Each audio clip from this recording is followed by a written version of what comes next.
Y'all know I'm weird. Whatever. Hey everybody, what's up? It's your girl BondyBlue. Let's go ahead. Hey everybody, what's up? It's your girl BondyBlue. Okay, follow me on Instagram and let's get into the video. Right? What's up, everybody? Happy Tuesday. Hi, everybody. Happy Tuesday. It's your girl BondyBlue, and I'm back for another BondyBlue show. All right. I hope everybody is doing really good out there. And if you're not doing good, I hope I can help. Okay. We got a plethora of topics to get into today. Okay. Shout out to I Am Diva Nicole. Wasn't it your birthday this week, girl? Happy belated birthday. I think I told you happy birthday in the Discord, but shout out to you, girl. Okay. Kayla. Hey, girl. What's going on? Kanisha, finally watching a live, great way to get through the rest of my work day. I know that's right. That, you know what? I'm glad that the intention that I set to be somewhat like a radio show, because I tried to get on Q93 and they didn't want to, they wasn't trying to hear me. Child, that's okay. That's okay. I'm up here though. I'm up here though. And so many of y'all get to hear and see me. And I get to say the things I want to say, because I probably wouldn't have been able to say what I wanted to say down to the iHeartRadio. But I would have appreciated, you know what I'm saying, just a little package, you know what I'm saying? Like a little, give me a little job down to the radio station, you heard me, give a bitch, you know what I'm saying, some health insurance, stuff like that. You know what I mean? But it's okay. It's okay. It's all right. We're going to be up here, girl. We're going to make it shake. This is what you call pivoting in life, okay? When you can't get it one way, girl, you go out there and you get it another. All right? I love y'all. Thank y'all for being here and making this all very possible for me, okay? Once again, shout out to y'all. Shout out to you. Give yourselves a hand. Y'all so lovely. Let's get into the show. So first of all, I want to start off with Peter Thomas.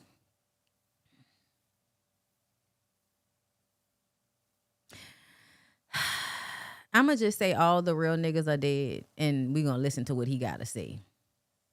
If I'm asking you to do me a favor and I leave millions of dollars in your pocket and I didn't take shit from you, I'm expecting you to do me that favor. So if I'm going away on some shit, okay, that happened in Charlotte with me, and I have a townhouse where she came to, where she did that podcast for me, okay, and I said, yo, I need you to buy this home for me. Okay, I have $350,000 in equity in this house. It's on the company name, but I needed to buy it because when I come out, I would like to come back to it, and I'll buy. When did he put millions of dollars in Cynthia's hand? Can somebody tell me? Because I feel like if you had millions of dollars to put into Cynthia's hands, then you should have had the millions of dollars to pay your taxes so you didn't end up in jail. So I'm very unclear on what money you gave Cynthia that now means that she's forever needing to, answer when you call. Answer when you call. Just have faith, he'll be right there. Yeah. There is no failure. There is no failure in God. There's never been a time in my life when he let me fall. There's never been a time when he did not answer my call. Sorry, y'all. That living single, you hit it, a living single come right back to you. I'm sorry. Let's get back to Peter and how he's, a grifting, scheming, bitch ass old man. Purchase it back from you. If anything happened to me, you can sell it. You can lease it out. You can rent it. You can do whatever. It's an investment property. Okay? And the only reason why I went to her and asked her that, because I know she could afford to do that. Why? Because I didn't take 50% of the Bravo money. That's millions of dollars. That's $3-4 million I left on the table. I gave it to her. Okay? So as a friend, I'm asking her to do that. I'm sorry. Are you equating being on the reality show as her husband as you leaving millions of dollars on the floor because you didn't ask for some of the money she was getting from a show that she was already on, as if you didn't see her as an opportunity to make more money in the first fucking place? As a friend, she said, yeah, I could do it, blah, blah, blah. As a friend, I was hoping her to do that, not as a favor for me, as an investment property with equity, $350,000 in equity in it. So if anything happened, go ahead and sell it. If I'm asking you to do me a favor and I leave millions of dollars in your pocket and I didn't take shit from you, I'm expecting you to do me that favor. So if I'm going away on some shit, Okay, that happened in Charlotte with me. And I have a townhouse where she came to, where she We're did gonna that run it one more podcast time. for Hold me. up. Okay. And I said, yo, I need you to buy this home for me. Okay, I have $350,000 in equity in this house. One more time, It's y'all. under a company name, but I needed to buy it because when I come out, I like to come back to it, and I'll purchase it back from you. If anything happened to me, you can sell it. You can lease it out. You can rent it. You can do whatever. It's an investment property. Okay? And the only reason why I went to her and asked her that, because I know she could afford to do that. Why? Because I didn't take 50% of the Bravo money. That's millions of dollars. That's $3-4 million I left on the table. I gave it to her.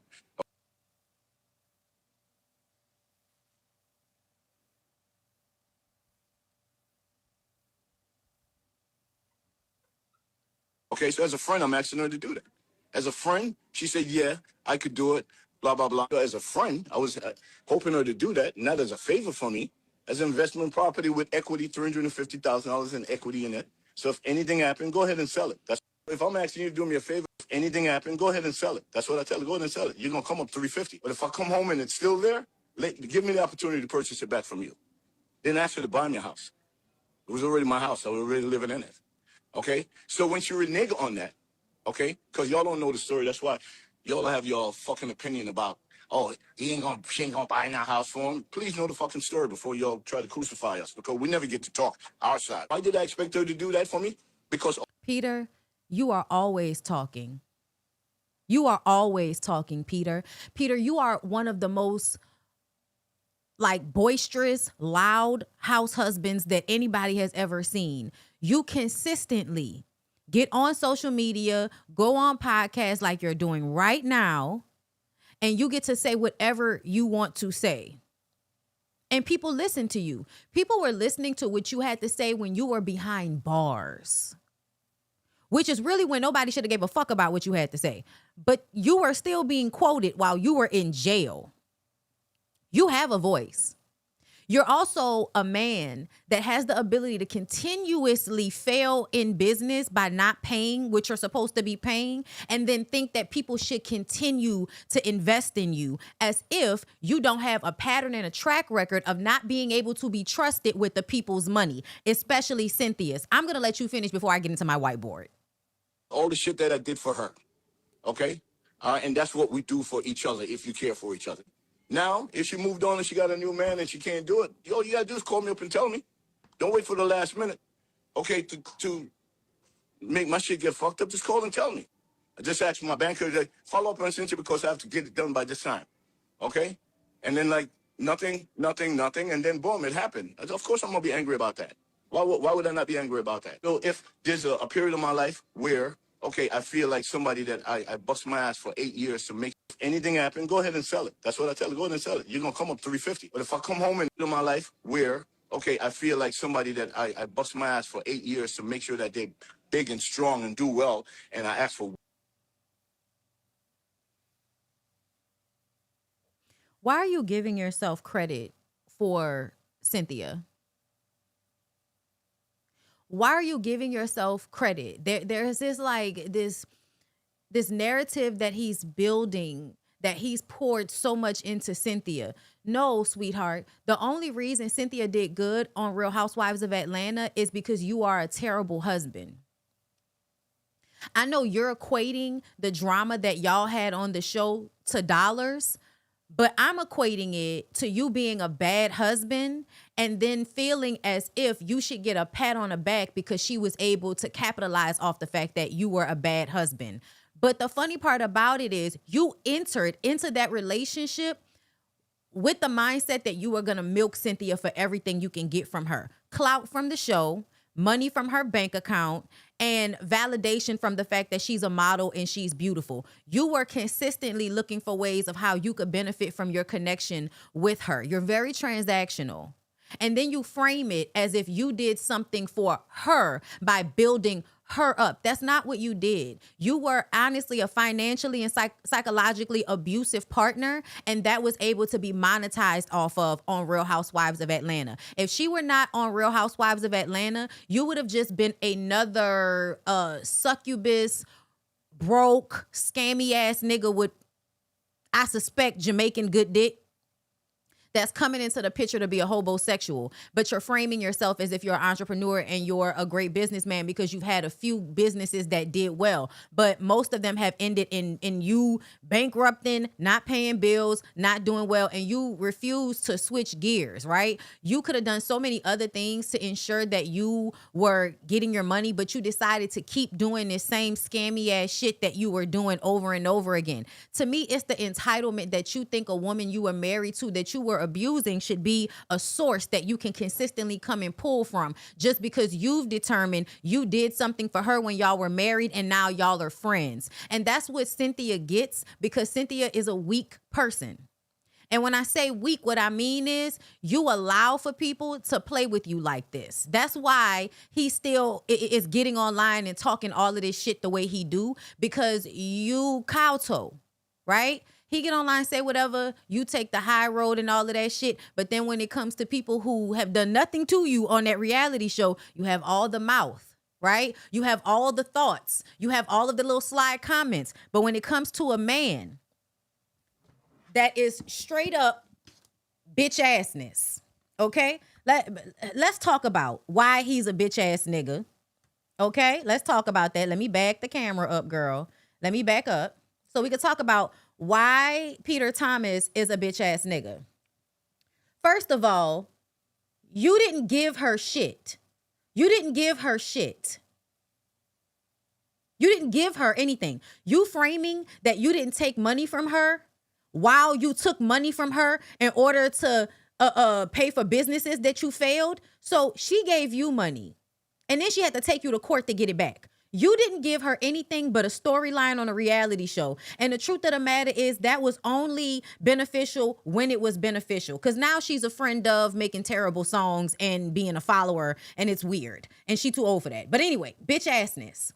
I can do whatever I want to do, but you must do what I ask. If not, I have a temper tantrum. You are a bad person now, and I can go wherever I want to do and talk shit about you. And then I choose to go to male-centered podcasts like, like AT Alien, no disrespect, you know what I'm saying? I don't really know the lady like that, but from what I can see, male-centered. Women that really, love the validation of a man, they will not see a woman's point of view half the time. Okay, most of the time they will see the man's point of view. That's why you will go here. It's the same thing with Stephen A. Smith going to Fox News to complain about black people. You going to a male-centered podcast to complain about a woman, you're going somewhere where somebody is going to, rub your back and tell you it's okay for you to be a bitch-ass nigga complaining about your ex-wife not wanting to do further business with you after she had to take you to court to get her fucking money from you. You're a weirdo. You're a weirdo. And the older you get and the more you get on the internet with this entitlement that this lady has to do something for you, the more you look like a weak ass man. You're weak. That's why you were attracted to Cynthia in the first place, because you needed a weak-minded woman like Cynthia in order for you to eat off of her. You're a fucking succubus. You're a leech. One favor and they didn't do the favor, okay, of course I'm going to feel some kind of way about it. No, not of course. You're not entitled to anything. So you feeling a way, what does that have to do with anything? You don't have a right to feel a way because you don't have a right to her money. You don't have a right to her doing anything that she doesn't want to do. And that's the problem. You don't have the humility or the maturity to recognize just because you ask something of someone, it doesn't mean that they have to do it. Y'all are divorced. That lady doesn't owe you a fuck ass thing. And the fact that you get online with this energy like she owes you something, and if she doesn't give it to you, you have every right to be upset. Peter, just go sell dick to women that can afford it. That's what Peter really should have been doing. But men always trying to give this boss role when really you should have been a prostitute. You should have been a man with good dick, good hygiene, good sense. Maybe go read some books so you can carry a conversation with a woman, and then go around finding women that you can fuck on and they'll give you a lump sum of money straight up. You don't have to pretend like you love them. They don't have to pretend like they love you. Just go be a high paid escort, Peter. Because that's what you're basically, telling us that because you fucked and married Cynthia at some point, she's always, what is it called? She's always beholden to you and always has to be doing something that you want her to do. This is another reason why we be telling y'all not to marry these niggas. When Cynthia mama and her sister tried like hell to stop her from marrying a man that was only gonna suck from her, and everybody looked at the mama and the sister like they was just bitter and all of that. No, they were trying to protect you, because when they're not getting dick, they can see the nigga clearly. You're getting dick. You can't see the nigga clearly. Remember that. You're thinking about, and all the times his Jamaican ass was bending your tall ass over a bed for dear God. That's what you was thinking about. You was thinking about how Jamaican dick had you out here, retarded. You know what I'm saying? Like, listen, if you've been fucked retarded because somebody has beast fucked you, meaning they done climbed on top of you, okay? Your ass is in the air. They on the top of you. You know what I'm saying? Okay? He's a gigolo spending lots of dough. And now you want to go get some young bitch because she think you got money. Meanwhile, you online complaining about your ex-wife not giving you money. But the young girl thinks she's sitting on the lap of a nigga that got some money. Girl! Because I would have never done that in my life where, okay, I feel like somebody that I bust my ass for 8 years to make sure that they're big. Okay, I lived in... I guess you heard of my reputation. First class, fooling around. Everybody needs stimulation. And that just means all the time. Just really got an occupation. Hey, y'all don't know Gigolos Get Lonely Too is one of my favorite songs, okay? Gigolos get lonely too. All my lovers need stimulation. Girl, fuck Peter. All the real niggas are dead. Fuck Peter. The fuck is you talking about? Grown ass man on the internet crying about how his ex-wife don't want to give him no money, don't want to get a house with him. No, I don't want to have any dealings with you because I don't trust you, because you can't be trusted. You're a charlatan. You're a liar. You're a fucking scammer, Peter. You gonna ask that lady for money, talk about I would have did it. No, nobody gives a fuck. You're not entitled. You're not entitled to it. Get over it. Stop coming on the internet bitching out. Because that's what you're doing. You acting like a bitch. You on the internet crying and complaining about the fact that Cynthia don't want to help you. Cynthia don't have to help you. You're like a 60, almost 70-something-year-old man. Why are you still asking for women to help you with shit? Again, all of the real niggas are dead. I fear all the bitch ass niggas killed them. The fuck is going on? I mean, the fact that you don't even see how embarrassing it is for you to be on the internet complaining about not being able to get money from this woman. You are embarrassing yourself and you don't even recognize it. And that's because men have delusions of grandeur where they can't see how pathetic they look. You look pathetic. Speaking of men who are pathetic, let's get into Stephen A. Smith. Now, shout out to the National Association for Black Journalists. I really should have became a part of it. Child.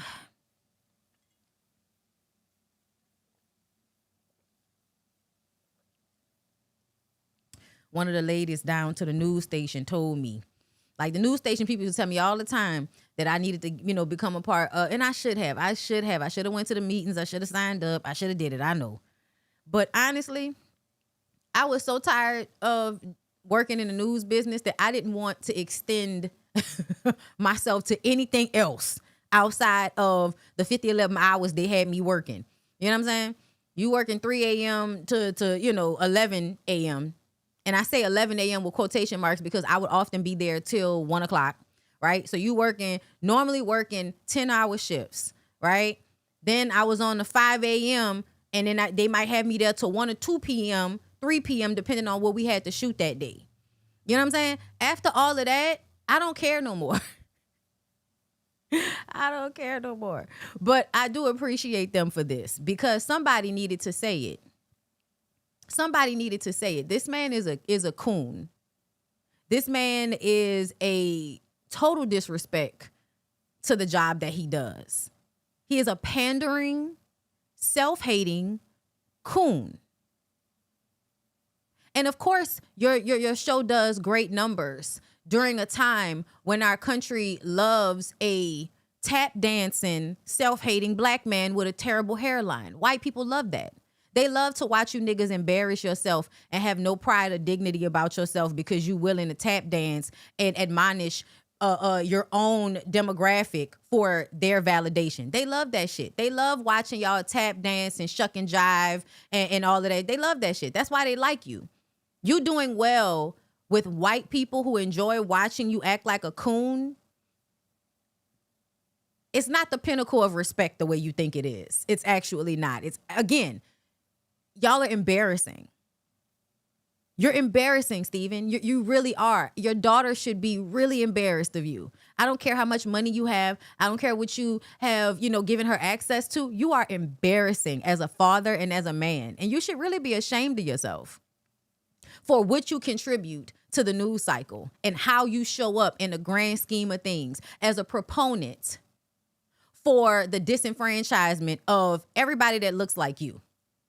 Not just black people. Like, we'll get into what he said, but my God, don't I have such great disdain for men and people in general who go against their own self-interest. And it is your self-interest. You're thinking short term. Y'all think y'all be playing long game, but racists don't work like that. They don't work. They don't consider you long term. They consider you in the moment for what they need you for. And when it becomes time to throw you out with the trash, that is what they do every single time. Stephen A. Smith, sports analyst and political commentator.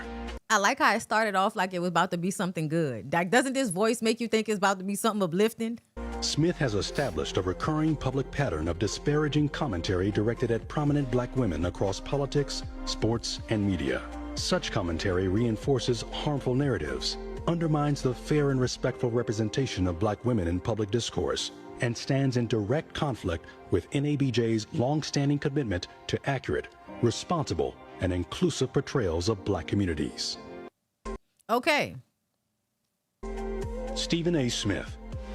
So Stephen A. Smith does the work of white people. Right. He's a token. He does the work of white people admonishing black women. So, you can't do it as a white person. So if you want to watch somebody hate on Michelle Obama, if you want to watch somebody hate on Kamala Harris, if you want to watch somebody hate on Megan Thee Stallion, if you want to watch a black man hate on black women so that you can get your racist rocks off, you watch Stephen A. Smith. And he knows that. It's the same thing, for a lot of other, places that you go where they really, really love being problematic towards black people, queer people, women, and you go there. Like, you're a proponent for those things. You agree with those things. Let's listen to what his response was. Shall we? Let me see if I can find it.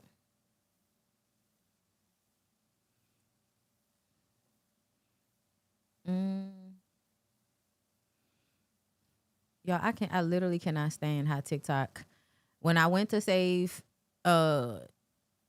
his response, that didn't save.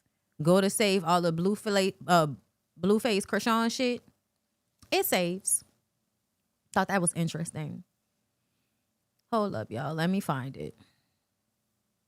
Here it is.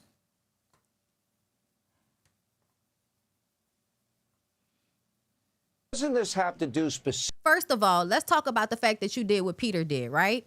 Peter went to Michelle Asialian because she's a male identified woman. You will be safe talking to a woman that is not going to correct you or point out your inconsistencies. She's going to let you just say all of the bullshit, right? And then Stephen A. Smith goes to Fox News to complain about what black people said about him. Fox News is racist. Fox News loves, to admonish black people. Specifically with your criticism of radical people on the left. Radical people on the left. That's something that conservatives really love to say. And they're just like, you know, of course, because they're led by men. What men do is when they hear women say shit or when they hear something smart from the opposition, they take it and use it themselves. Okay? People who are radical are the people in the White House right now. People who don't want women to have rights. People who don't want women to be able to get abortions. To me, all of that is radical. You are a radical, conservative, right-wing nut job. That's usually how I feel about it. Now, does that mean that people on the left are not nut jobs? No, because a lot of times they're white and they're men. So we can't forget certain things mean that you have a blind spot. You have a blind spot. Okay? But this man in this wig, this man in his very hilarious, fraudulent ass wig is about to call all of these women radical leftists. And whenever they use that wordage, I get annoyed because it's bullshit. They're the actual radical people that are trying to make their radicalness seem like it's normal or like it's in the middle. It's not. They're radical. What's going on right now in the world? It's New Orleans. I mean, not New Orleans, well, yeah, New Orleans too. But in America, it's radical. Y'all are ruining everything. It's radical. You're ruining the status quo that we've had for like maybe the past 30 or 40 years. Y'all have ruined all of that. To regress to this point is radical. And you did mention a couple of This African-American women. Radical. At times, Jasmine Crockett, who says nutty things. Joy Reid, who says... And then y'all... You're leading in, right? Before Stephen A. Smith even says anything, whoever this man in this wig is giving him the talking points. You've called these women radical, which is to invalidate the things that they've said. Then you are going to act like anything they say is just, you know, stupidity. It's just, you know, leftist radical bullshit, right? Which means we shouldn't actually be listening to the things that they're saying. So, in fact, you are being anti-woman by saying that these women are just radicals and ridiculous and not actually listening to the things that they say. I'm going to let him continue. In my view, nutty things. Is that what this is about? I think it is. I don't think there's any question about it, and that's why I spoke out against it, because I think it's utterly ridiculous. I was raised by 5 black women. And that means nothing. I hate when they do this. You will create an entire career off of calling black women nutty and radical. And then when they respond to how that is anti-blackness at a black journalist event, okay? You're a black journalist. You're in opposition to black women as a black journalist. Why should you not be able to be critiqued for that? You can get on your platform and call these black women nutty and radical. Because I'm going to say, Sean Hannity, okay. So I'm going to say that whatever Sean Hannity said at the beginning and you agreed with it, that means that's exactly what you think about these women. So you're allowed to think they're nutty and radical, but the NABJ can't say that you are anti-black and you disparage black women. And you think that because you were raised by a black woman, that means you aren't disparaging black women? That doesn't make any sense. My mother, God rest her soul, and my 4 older sisters. I have 2 daughters. I have 10 nieces. And they should be beating your ass. I don't know what the hell they're talking about. I find it highly offensive that they would label me in this way. Give me a thumbs down award specifically for disparaging black women. I want everybody out there to know there's no such thing. That did not happen. That is a flat out lie. And that never happened. Whether it was Jasmine Crockett, whether it was Kamala Harris, whether it was Michelle Obama. So now you're gaslighting us. Okay. Let's add gaslighting. Okay. Also, your grandstanding when you start talking about your black family members as if that fucking matters. That's a deflection. Okay. Because it's like, I can talk bad about black women. I have a black mom. To something that they said that I may have disagreed with. That is all. Doesn't this have to do... That is all that I have done. And to enjoy you said Reid, about Michelle Obama, as well. She could win. That's what I remember you saying about her. Yeah, but what? No. Yeah, but remember what not you sitting on the phone with your white homeboy and he validating your bullshit, because that's all this is. Happened was that I said that I did not appreciate her saying that a vote for Donald Trump was a vote against women, because I said there are a plethora of reasons why people go to a poll. Some people might prioritize the economy, immigration, safety in the streets of America. So because people prioritize other things, that means that it's ridiculous to say that Trump is anti-woman, even though all of the laws have been implemented since he's been in office have been anti-woman. They have gone against what women need and want in our society, which is autonomy and the freedom to choose what they do with their bodies. How is it not anti-woman to decide that all the jobs that women are in at large are no longer, applicable for like Pell Grants and stuff like that? What they did with firing those 300,000 black women, right? Trump doesn't pretend to not be anti-woman. The Republicans, they do not pretend to be anti-woman when they are lobbying so that there's a one vote house system, basically, where if you're married to a man, your vote is his vote. Even though technically that already happens anyway, why should we have to do that? No, a woman is an autonomous human being. You dissolving her into her husband's opinion means she's not a fully formed human being. That's what that means. That's what Trump and his administration want to do. So you fired the 300,000 black women. You got rid of the DEI initiatives that help subsidize the education in nursing and any other female-led field, right? So any DEI, because that's also to help women. So we got rid of that. We got rid of 300,000 black women. During his first, during his first presidency when we got rid of Roe v. Wade? Either way, it was his Supreme Court.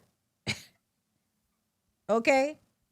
It was his Supreme Court that made that happen. So now women started out with DEI and the ability to get jobs. Women started out with 300,000 jobs, right? Before him, we had these things. Now that he's in office, we don't have these things. That would mean he's anti-woman. Why would it upset you? Because you don't want for a thing to be called a thing, because then that makes you a sexist misogynist, and I guess that's not cool. National security, etc. There are a plethora of reasons why somebody would choose to vote. To sit up there and to say to African-American men that a vote for Donald Trump would be a vote against women. It is. It literally is, because all of his policies go against the things that give women autonomy and safety and a better quality of life. If you are anti giving women jobs, giving women access to health care and education, you are anti-woman. It's kind of a 1 + 1 = 2 situation, Stephen A. Smith. It just seems as if you don't want for us to frame it that way because that, hurts your feelings or something? I'm so confused. I said, I don't think that's fair. And that's what I said. None of this is fair. What's not fair is a black man aiding in someone becoming president who is anti-woman. A man that calls women that are fighting for women to have their rights and their autonomy nutty and radical. You are anti-woman, Stephen A. Smith, and I don't give a fuck that everybody has a mom, and people are still anti-woman. Women are mothers, and they're still anti-women. There are a whole bunch of women that just want to, they want to be loved by a man so much that they're willing to give up all of their rights for it. So I don't know. What are you upset about? Why are you upset that you're being admonished for things that you agree to? You agree that Trump was a better option, even though all of his policies were in fact anti-woman because it took rights away from women. Why are you upset about this fact? It's a fact, sir. My point is, whether you agree or disagree, how does the word disparaging come into play? Or to talk about me degrading and denigrating black women? No, I had a difference of opinion about... No, and see, that's why I tell y'all all the time, I don't like that, it's just a difference of opinion shit. Your opinion is incorrect. That's why everybody should not just be allowed a space to voice an uneducated, ignorant ass opinion, because you think your ignorant ass opinion has the same validity as my educated opinion. And it doesn't. It absolutely does not. That's why can't we just agree to disagree? For some reason, the people that are always trying to get somebody's rights taken away always want to have the viewpoint of, it's just an opinion. Why can't we agree to disagree? Because you're trying to take away my right to disagree. You're trying to take away my right to disagree with what you're saying, and then acting as if this is just a matter of a disagreement of opinion. No, that's nice though. It's not just a difference of an opinion. You want to take people's rights away and frame it as if that's not what you're doing, but it is what you're doing. When you vote for Trump, when you tell other black men that it's in their best interest to vote for Trump, which is so fucking stupid and ridiculous, but they'll believe it because they see themselves as men, not as black men. But whenever y'all want to have conversations with gay people, y'all want them to remember they're black first. Something that they may have said. That is all that I have done. And to enjoy you said about Michelle Obama, as well. She could win. That's what I remember you saying about Yeah. Michelle Obama doesn't want to run for president. So that's irrelevant to the point. And she would not win because y'all would spend most of the time calling her an animal and dehumanizing her the way y'all do on y'all side of the internet. No. Yeah, but remember what happened. Stephen.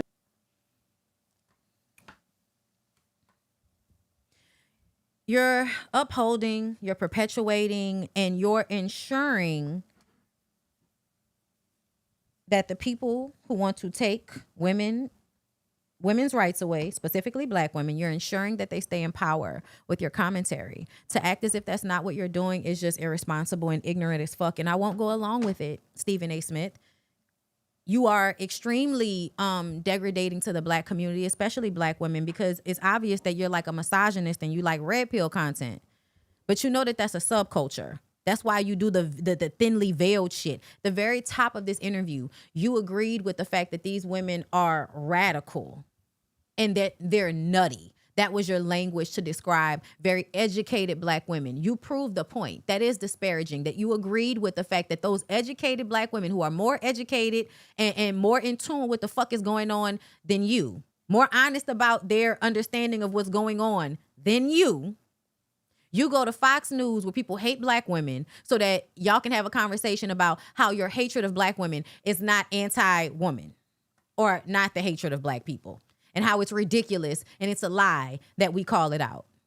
You're gaslighting us. I'm tired of people calling things lies that aren't lies.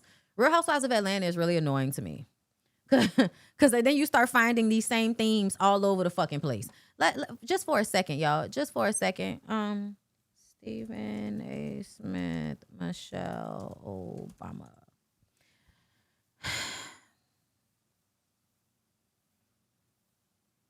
Michelle Obama, I want to take this opportunity to remind you that while you are revered by me personally, and I truly, truly mean that with the greatest sincerity, I'm still a bit salty at you. When you were campaigning on behalf of the former Vice President Kamala Harris, who I'll get into in a minute, by the way, and you were giving a speech, I believe it was in Detroit, if I remember correctly, but I'm not sure. It was in the middle of the day. It was carried live. You said a vote for Trump was a vote against you and a vote against y'all as women. It is. I want to state for the record, I took major offense to that. Why? Black men don't just love our black women. We revere y'all. You pedestalize us and dehumanize us. That's what you do. You've practically raised most of us. Think about the most hardcore individual you can find who is a black man from the streets of America.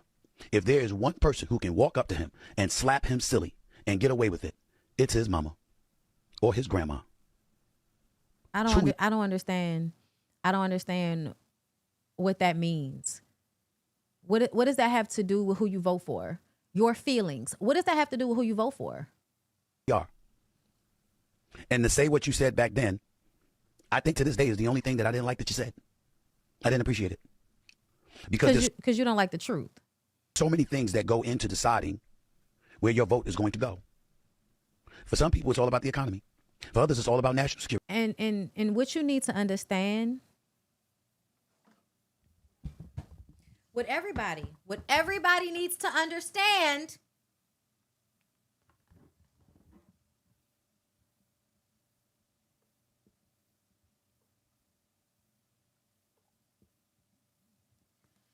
if these people don't have rights, nobody has rights.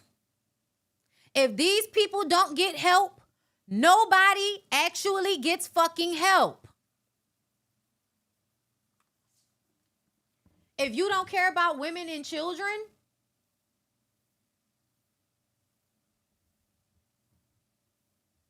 and you care about the economy, which the economy is in the shitter, right?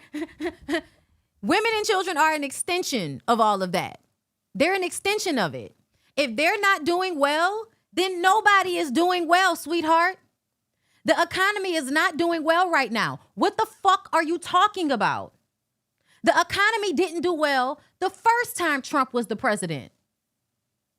And then Biden had to come in and clean all of it up. Then he came back in and destroyed everything that had been done in order to clean up the first mess. Now we're in a recession. People can't afford to buy homes. People can't afford to buy food. But you thought a vote against these people was less important than what? The economy that's still not doing well? I don't know why y'all don't understand. If the women and children, if the most important people in the environment are not being treated well, nothing else is going to go well. But because y'all are evil and you only care about men, you don't care. For some people, it is immigration. Long before they think about pro-choice or pro-life.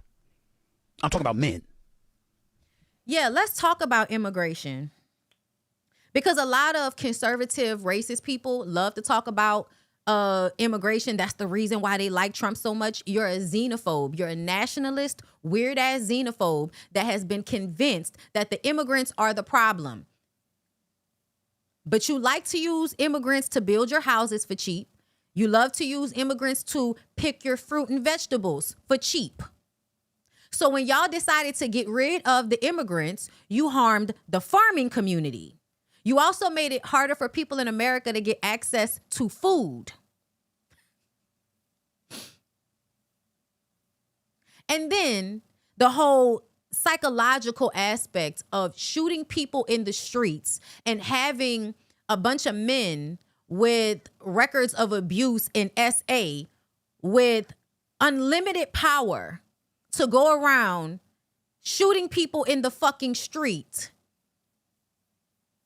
I don't know how you thought that all of that was best for the country as long as abortion and women's rights were in the back of your mind. And that's another thing. You don't even understand all of what encompasses the rights of women and how when women don't have rights, that means the children are not being taken care of. The children become adults. When children are not taken care of, they become adults that act like assholes.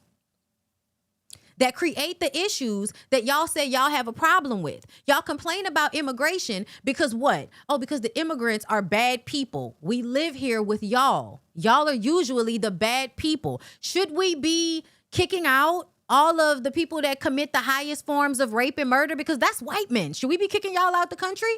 Don't ask me. I'm radical. There's a reason why Trump got about 57% and Kamala Harris ended up with 42, even though Biden had won the young male vote 4 years earlier. Because life changes and other issues become more pertinent to people. Like immigration, which has always been a talking point for Republicans to use in order to play on the sensitive ass minds of the people who think somebody's always taking a fork out of their mouth except for the people that's actually doing it. But I'm talking specifically to you, Madam First Lady.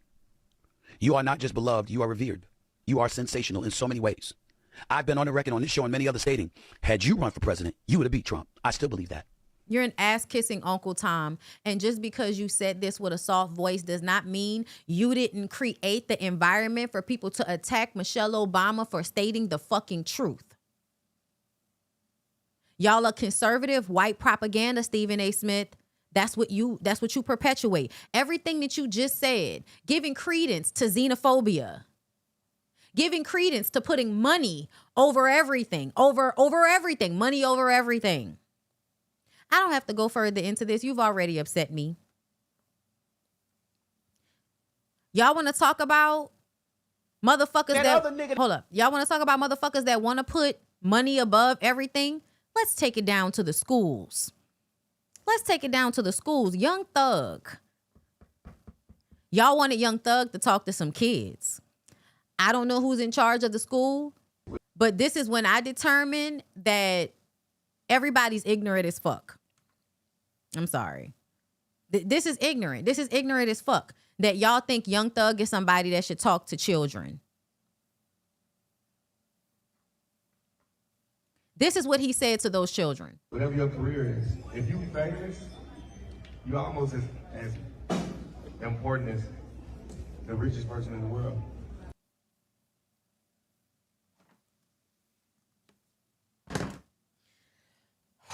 So this is what y'all want the children to know?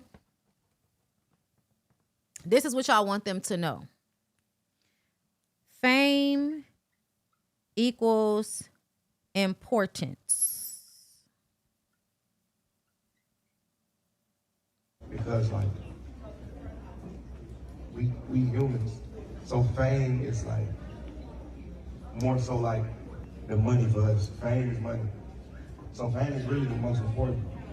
It's very important. You gotta keep up with it. You gotta always make sure it leads to the right room. You gotta know when it's the wrong room. You gotta know how to move. You gotta move totally different. You gotta move military. Whatever your career is, if you famous, you almost as So I grew up in the 90s. Maybe I had a different type of childhood than most. I don't know. Fame, this is what he said. He said, fame equals importance. Fame equals money. Fame equals, that's the most important thing. Okay? That's what he said. Fame is the most important thing. This is what Young Thug just said to a whole bunch of impressionable fucking children. That fame is the most important thing because fame leads to money, and those are the most important things.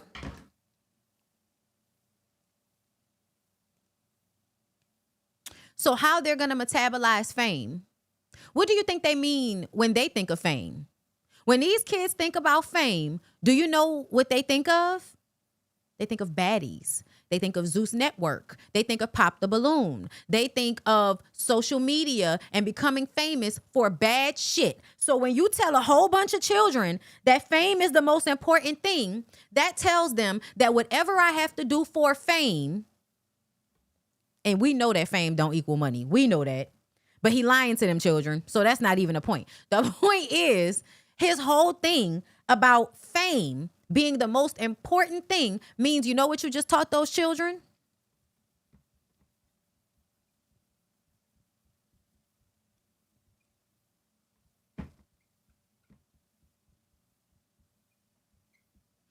Fame is a double-edged sword.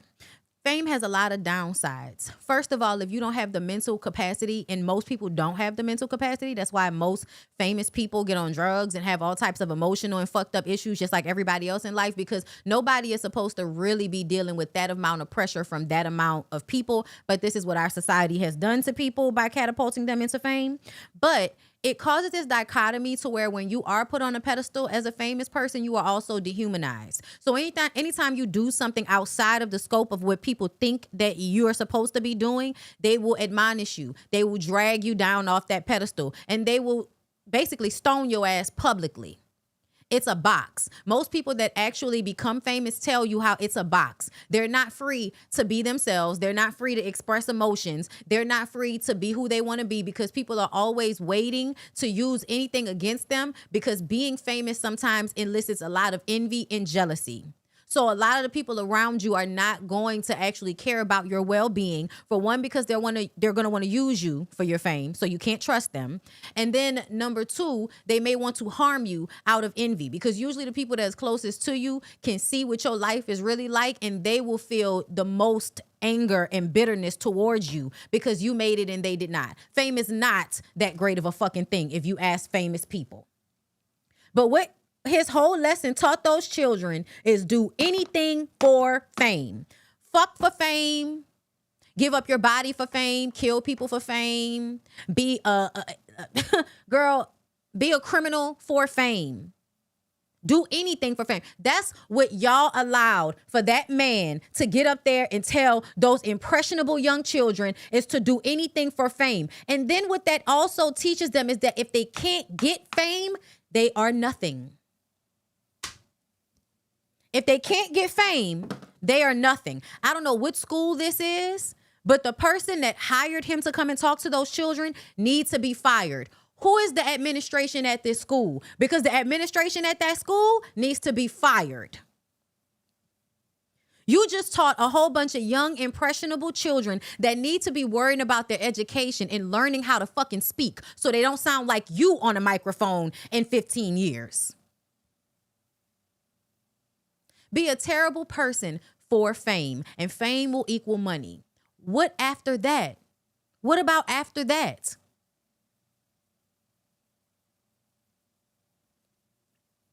Everybody needs to be fired. And I felt this way when he was getting out of jail, and y'all were all excited that he was getting out of jail. And I was like, but he did it. And he's not really sorry. And this is the people who y'all uplift. This is who y'all think is a good example for children. Somebody who barely skated on a RICO charge. Somebody that drags his girlfriend down a red carpet. These are the people that y'all tell the children that they should be like. Who are the fucking adults?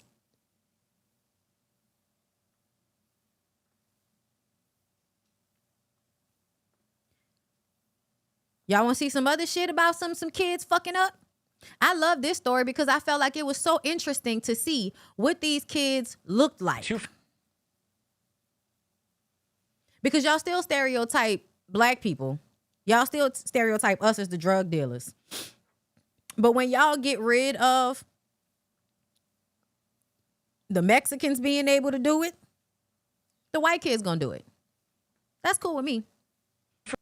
Fraternities at Penn State University are at the center of a highly profitable cocaine ring, according to state prosecutors, who say the drugs were cut and packaged right there in the frat houses, sometimes by pledges. Among those charged, 13 current and former students and one student's father. More now from CBS's Michael George. Investigators say all but one of the 14 charged were Penn State students at the time of the alleged criminal conduct. Pennsylvania's Attorney General Dave Sunday says the drug operation was run inside two fraternity houses in 2023 and 2024. Cocaine was primarily packaged at the fraternity houses. And in fact, we found a pattern of events that showed cutting and bagging cocaine was, for some pledges, an indoctrination into the Delta Upsilon and Sigma Chi fraternities. Authorities say the two. So you mean to tell me you made it a requirement for a sorority and a fraternity for people to bag coke? This feels like another one of those situations where when the black people do it, you know, it's real bad. You know what I'm saying? But when the white people do it. Two main dealers were senior members of the fraternities. Agostino Abatiello was at the very top of the chain.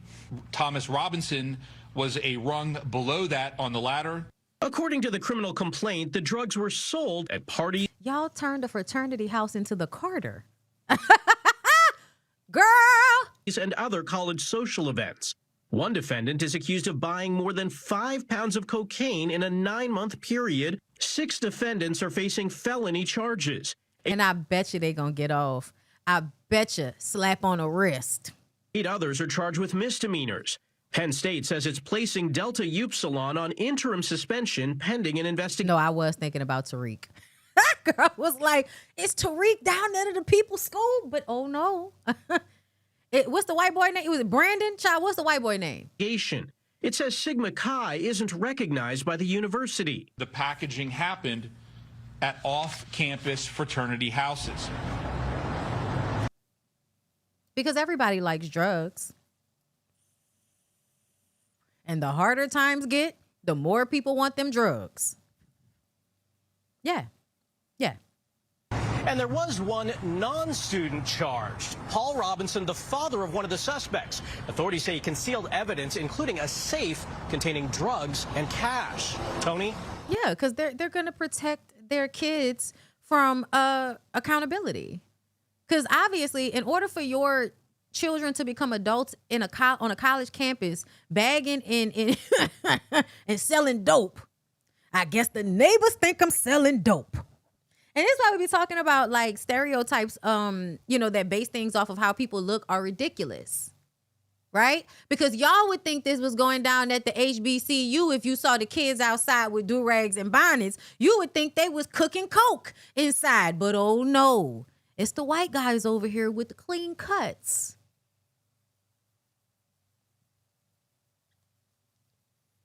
Y'all got to learn how to discern character and stop looking at the outside all the time. Because it ends up with you being stupid. Michael George, thank you. Two fraternities. I mean, they in jail. So I would hope they got expelled. They in jail. It said authorities also claim fraternity pledges were required to help cut and package the cocaine. Charges range from drug possession to felonies. These people are definitely getting off. Delta Upsilon has since been placed on interim suspension as Penn State conducts its own investigation. Yo.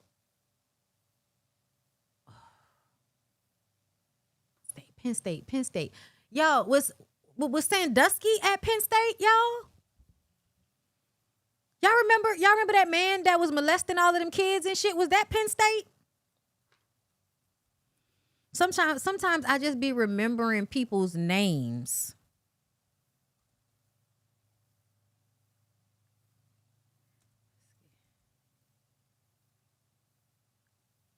Penn State is pretty ghetto as an institution. I believe you, girl. Yeah. Girl, this school be having so many problems. It's giving administration. It's giving the top is the problem. Girl, it's giving the top is the problem. This the second time in what? Girl, how long ago was that? Where they finally got Sandusky in 2012? Girl, that was a story that they ran up down to the news station. Penn State and Sandusky, Jerry Sandusky, down there assaulting all of them young people. 52 counts of child molestation. Stems from shit that occurred from 94 to 2009. I wonder if the same people who were administration there back then are administration now. Because sometimes I feel like things like that take place, like it's allowed to happen because the environment is allowing it to happen, right? And that's why I always talk about, but what are y'all doing about the girls being assaulted on campus? Because this is what I'm saying. If you actually care about things that matter, then a lot of these other things will then be checked as a byproduct of that, right? So if you care about inclusivity, protecting the students, protecting the women on campus from being sexually assaulted, you put certain things in place to protect them and things like that, then you also would then be thinking about the drugs, because the drugs are used to drug the girls, right? So you would be thinking about all of these things all the time, but you could tell that this is an environment that probably is okay with this fucked up shit happening as long as it's not really being spoken about.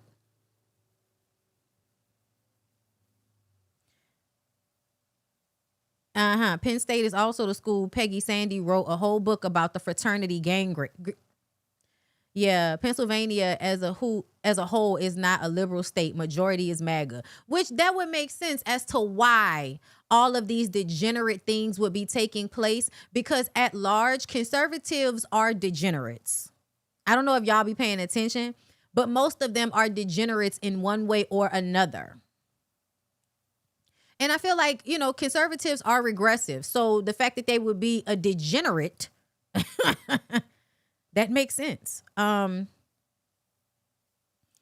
the fuck said Penn State? If you know the fuck is, who said that? No, no state schools are HBCUs. I think we need to be clear, right? Like that. I don't think there's any state school that's considered a HBCU. I don't think so. Joe Paterno too. Was Joe Paterno there too? I remember him. Yeah, girl, I'm exhausted. It feels like that's why I said it's the whole environment. The whole environment. The vibe, the environment, what's allowed to take place. Yeah. Yeah. Mm-hmm. Girl, what is this?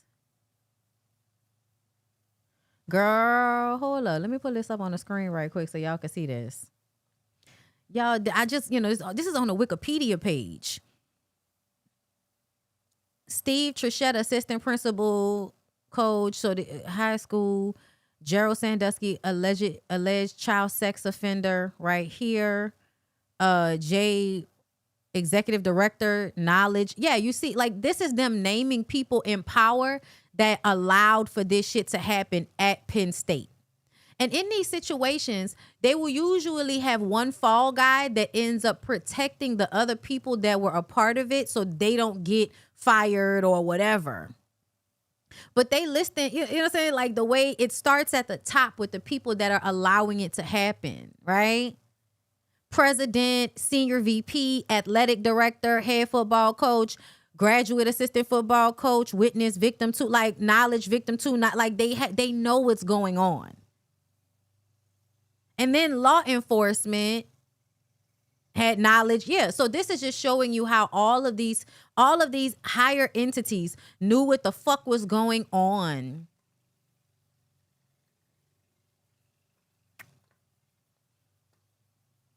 Yeah. Like at this point, I usually feel like if you tell me you're a conservative, I'm going to think of, you know, I'm going to probably try to assess in your personality what thing you're a degenerate about.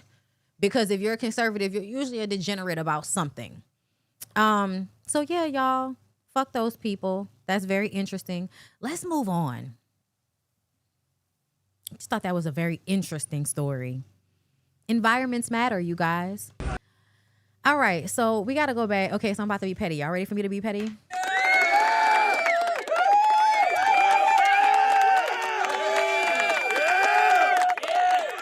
As someone who has reviewed Love and Hip Hop Atlanta for years, and there were just certain seasons that I detested, and the season that I can't stand the most is the season that Betty Idol was a part of on Love and Hip Hop Atlanta. Okay, hold up, let me, just so we can remember.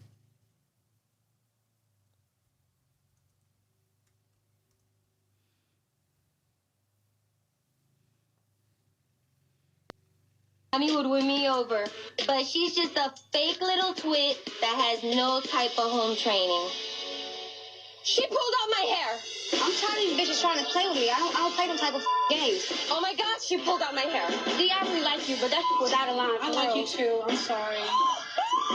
She pulled out my hair. You might remember Girl. Betty Idol from her appearances on Hip Hop Atlanta. Girl, y'all remember that fight? God damn. Girl, I couldn't stand season 5. That was when everything started going downhill. Arian, thank you so much for inviting. Me and Dee had to excuse ourselves because we could tell that it was about to get kind of catty. Come on, let's go. I'm going to get the hell out of here. Yeah, I did not like Betty Idol. My God. She was so annoying to me. Even though I felt like she was defending, you know, her trans homegirl and shit. I didn't even like the trans homegirl. I didn't like her neither. You know what I'm saying? Like, I didn't like her neither. Anyway, I say all that to say the lady got arrested.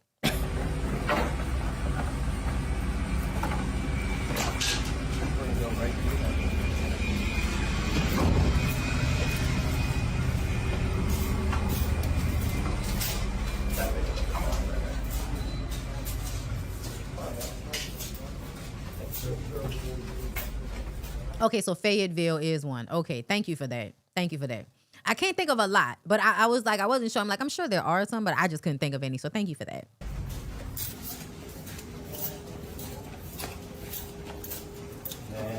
Girl, why we needed this long ass walk? Like, why do we need this long ass perp walk? Let me read it.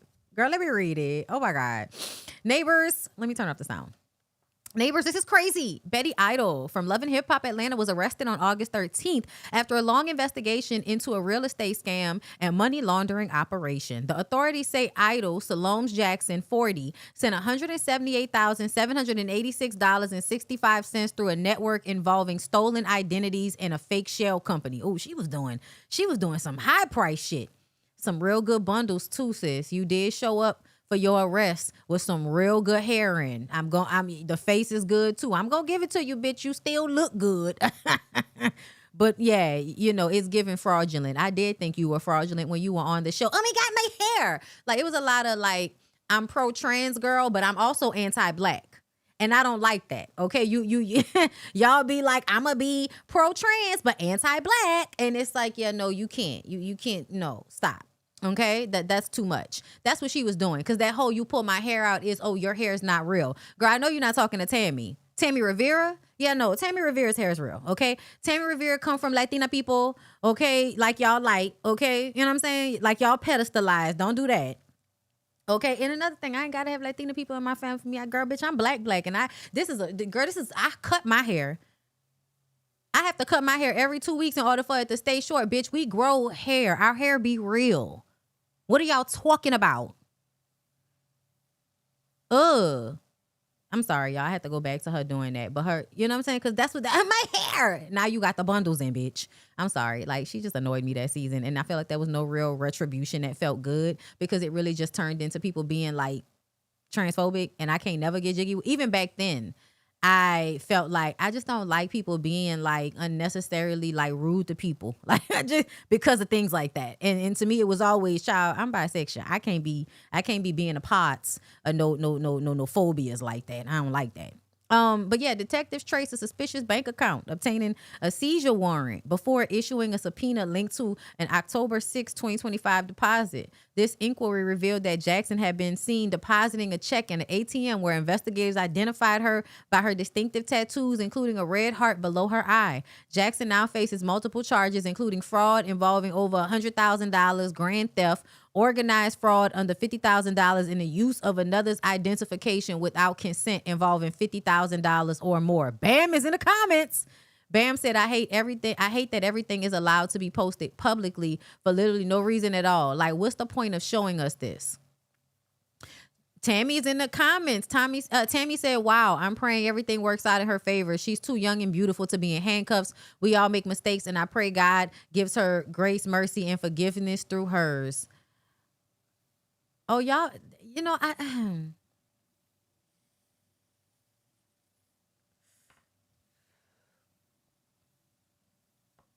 So I think that originally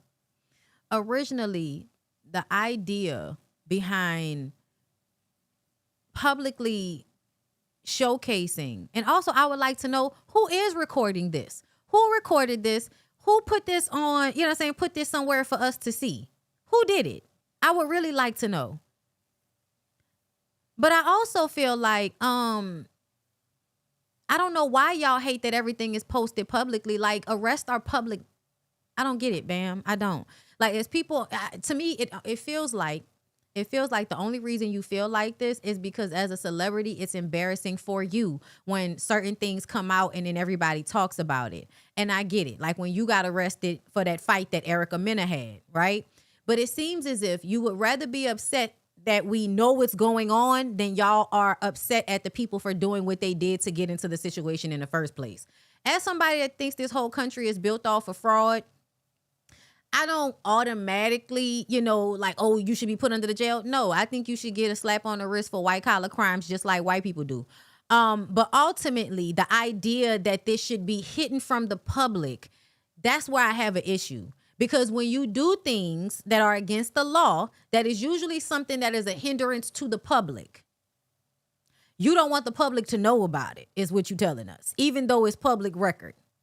And I get that there is especially, the Perez Hiltons and, people report on things from this like nasty, degrading manner that's supposed to send a whole bunch of hate your way. And that can be extremely, degrading and fucked up and adds even another layer of something that you're having to deal with.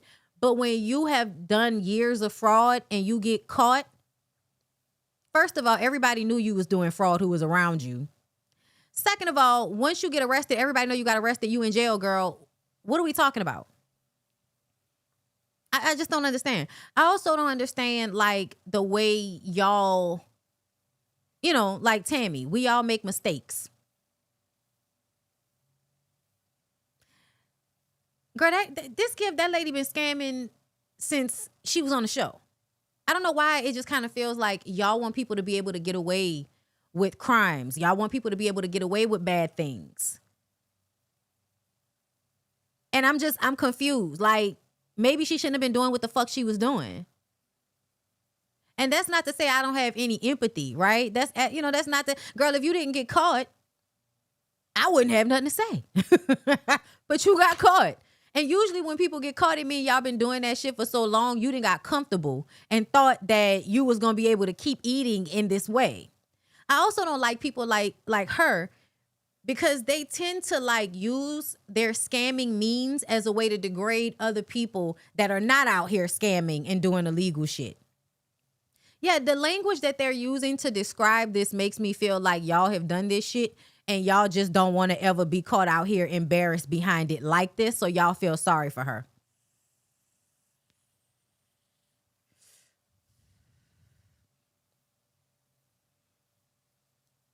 And nobody cares. I just want to say nobody cares about Betty enough for them to be posting this like, oh, they wanted to embarrass her. Girl, don't nobody care.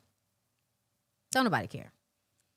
And honestly, like, I'm not going to look at her like she's any worse of a person than, the white people that y'all allow to scam, the insurance companies, right? Those predatory ass student loans that y'all gave us that y'all still want us to pay back. See how that's personal for me?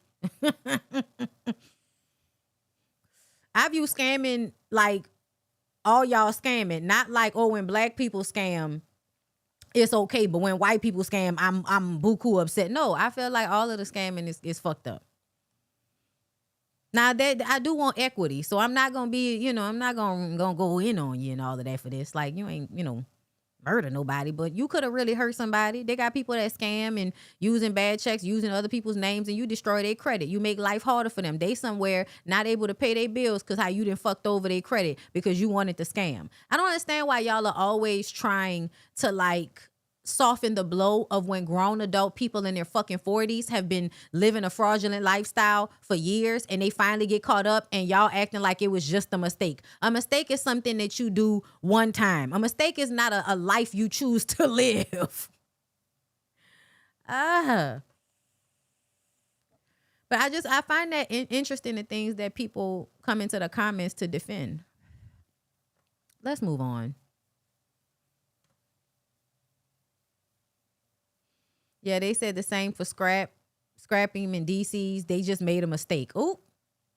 I'm an abolitionist, but I know everybody not informed on it. Wrongdoings will still be public under it. Just community-led centers for actually reforming and healing the people. Denver first to do it. Oh yeah, I'm cool with that. Like I've kind of worked my way through that because I was asking that same question about abolitionists. Like, what do you want to happen? And honestly, but do y'all know what I feel like the base issue is for why people go to jail for shit like this? Because you live in a capitalist society that wants to disenfranchise and make it harder for women, black people, and immigrants to take care of themselves. Also queer people, because if they look gay, y'all want to make it hard for them to get a job. Y'all want to make it harder for people to be who they are by making it harder for them to take care of themselves. That's why I feel that all people should get health care, food, shelter. I feel like if you live in a civilized country, the country should be providing those things to its citizens. And I believe it can afford to do so if it would stop stealing from its people and spending money on shit that we don't need to be spending money on, like wars in other countries.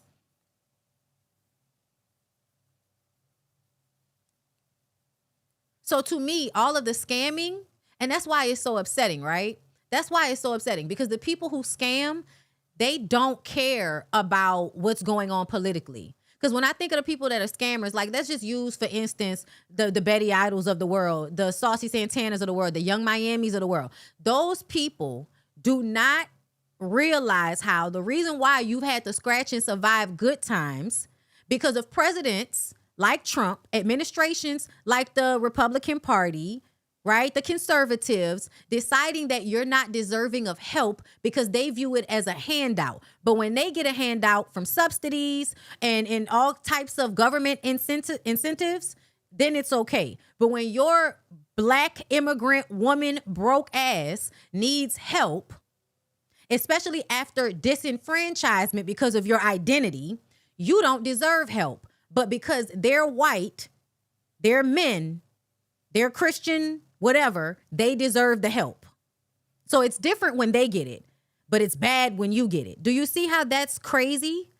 How you become scammers is your inability to take care of yourselves in an adequate manner while simultaneously having people, the small amount of people with money, publicizing to you that you should have certain things.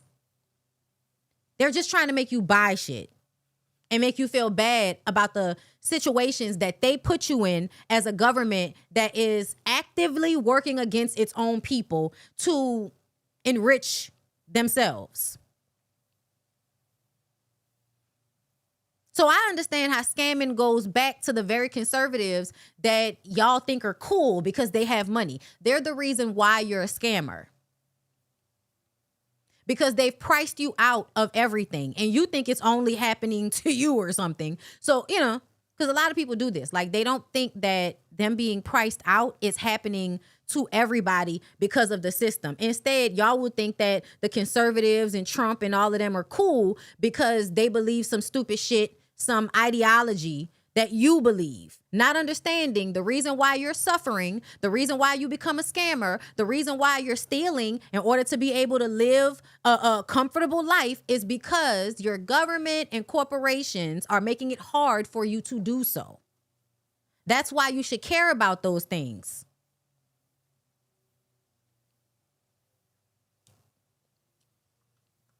Let's listen to Tyler Perry. Tyler Perry calls for unity. Unity. UNITY. UNITY. Look, him talking about unity reminds me of when you're arguing with MAGA Republican people on the internet and they're like, why can't we just have a difference of opinion? We should all just come together, right? We should all come together so you can disenfranchise me. Aha. Aha. So we've got to remember the oil, and the same oil that took all of our ancestors and folks through that is still fresh, is still available to all of us. What is this shirt jacket combo? Who else feels like what's going on here? The same oil that took the Central Park 5 through will take us through this bullshit of Project 2025. But we've got to pay attention. We've got to galvanize. And this is another thing, victimless crimes, drug-related offenses, keep the people in the cycle of the prison industrial complex. It's a business, period, with private investors. Come on, boy, Chan. Exactly. So now Betty's going to jail, right? Betty's going to now have to buy into the criminal justice system. She's going to have to pay for shit. Then she's going to have to give free labor of some sort, which is also an extension of slavery. So yes, creating this labyrinth for you where it's harder for you to eat, harder for you to take care of yourself, but a lot of punishment, then a lot of pressure in order to have things you can't afford. When I tell y'all this is the perfect system to keep putting people in systems to enslave them, that's what this is. That's what this is. That is what this is. We've got to use our platforms. We've got to use our strength. We've got to use our voices to stand together. No more time for jealousy and this one's standing over here, that one's standing over there. We've got to stand together. This is a time. How are we going to stand together when we don't agree on things? How are we going to stand together when we don't agree on things? This is Jason Lee's Hollywood Unlocked Impact Award situation. I don't agree with the way that Jason Lee thinks about women and thinks about rape, abuse, the way he defended Diddy, all of those things. Yeah, we can't come together when you don't care if I'm safe or not as a woman. And the same thing goes for you, Tyler Perry. Have you rectified? Because I'm not sure. I don't know. But have you rectified these issues with the people who work for you? The long hours, the short turnover rate, the health care? Like, have you made any of that better? Because to me, one of the main issues that we have with the conservative party is how often they are union busters. And they really lobby to make it harder for people to get livable wages, to get health care, to get time off, adequate sick days, all of those things that you tried to skirt around by having shorter production times. So how are we going to come together when we don't agree on these very vital, basic things? Which is that women should be protected from abusers, Jason Lee. Men should be protected from abusers. And you don't get to try to shortcut your employees from receiving adequate compensation for their work. That's exploitative. That is what the conservatives like to do. So I'm very confused on how you think we're going to be able to come together with these warring ideologies. For us to galvanize and vote like we have never voted before. We can do this. So whatever. I'm the girl who got the red hair that's clapping because she on camera. Whatever you do, if you don't remember anything that I said today, don't forget the oil. You are special. You are blessed. You are powerful no matter what you're going through. If you're struggling, if the bills are too much, if you're homeless, if you're in here looking great and you know what's going on at home, don't forget the oil. God bless you guys. I love you. He's good. He's good. He's good. All right. But yeah, no, we gotta have these conversations up here because I need to draw it back to, where it counts. I do want us to vote like crazy, but I also want us to understand why we're doing it, what we're doing it for, and how we're trying to make things better. Not caring about rich men abusing people and exploiting people, not caring about that and making it easier for them to get away with those atrocities. Yeah, girl, that's not something we're all for. And we need to be very clear about that because that's the fucking issue.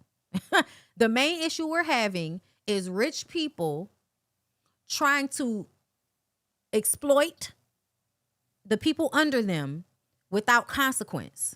That's the issue.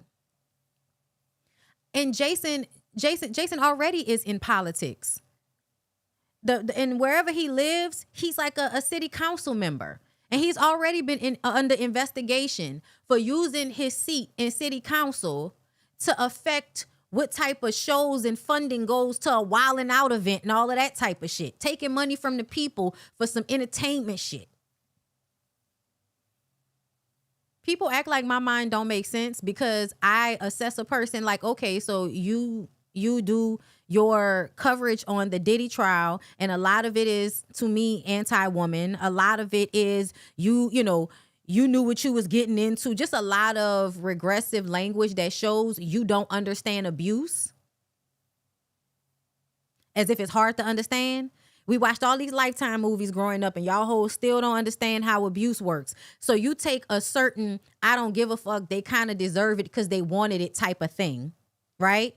When you have a mindset like that, I fear that you're not gonna be a empathetic person in any other respect. So if you're not an empathetic person in a situation where somebody got gorilla pimped and beast fucked and beat the fuck out of, if you're not going to have real empathy in that situation, you're not going to have empathy when people in city council come to you and say, we need this, we need that. And you know that you have a pot of money and you want that money for something that you want it for, but these poor people just came to you who are your constituents saying they need the money for this. You're going to put your feelings first because you lack empathy. That's how my mind works. That's why when I say, you know, Riri and them, anybody that says they friends with Jason Lee, I look at them like you either just using him or something's wrong with you as well. Because he's a person that's lacking in empathy. So when he pretends to have it, it's manipulative. And if you haven't figured that out yet, you're either the same type of person or you haven't caught up yet. It's one or the other. But that's just how my mind works. That's how my mind works. It feels like conservative people that are hiding the fact that they're conservative, but then coming to the people like, oh, let's all come together. Y'all give wolf in sheep's clothing a lot of the time.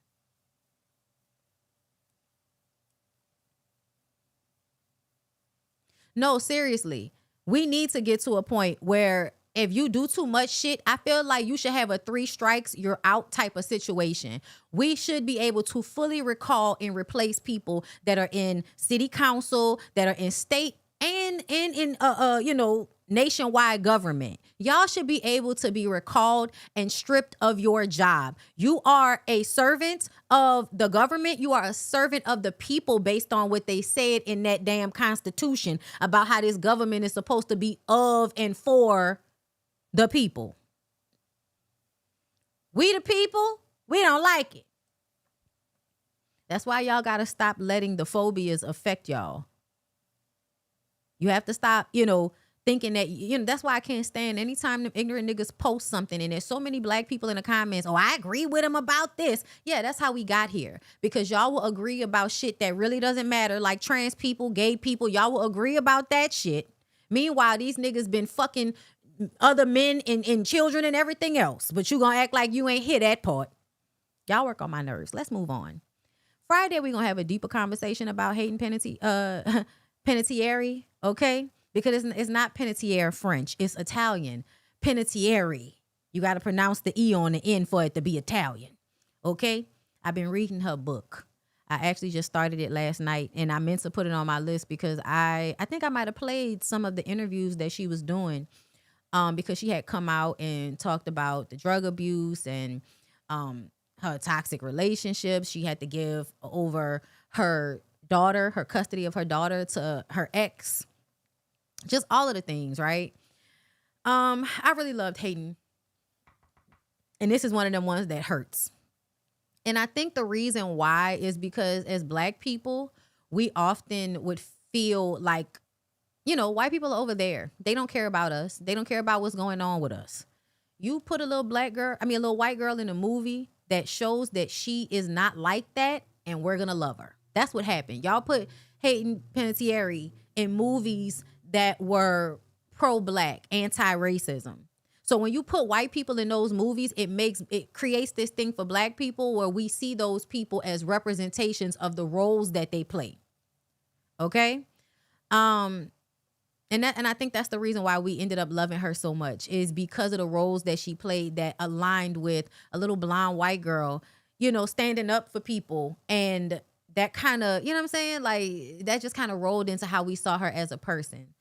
And we followed her career. I made Lyric start watching Heroes with me last night. And then I'm realizing how times have changed because I was so glued into Heroes, and watching it back now, it's moving so fucking slow.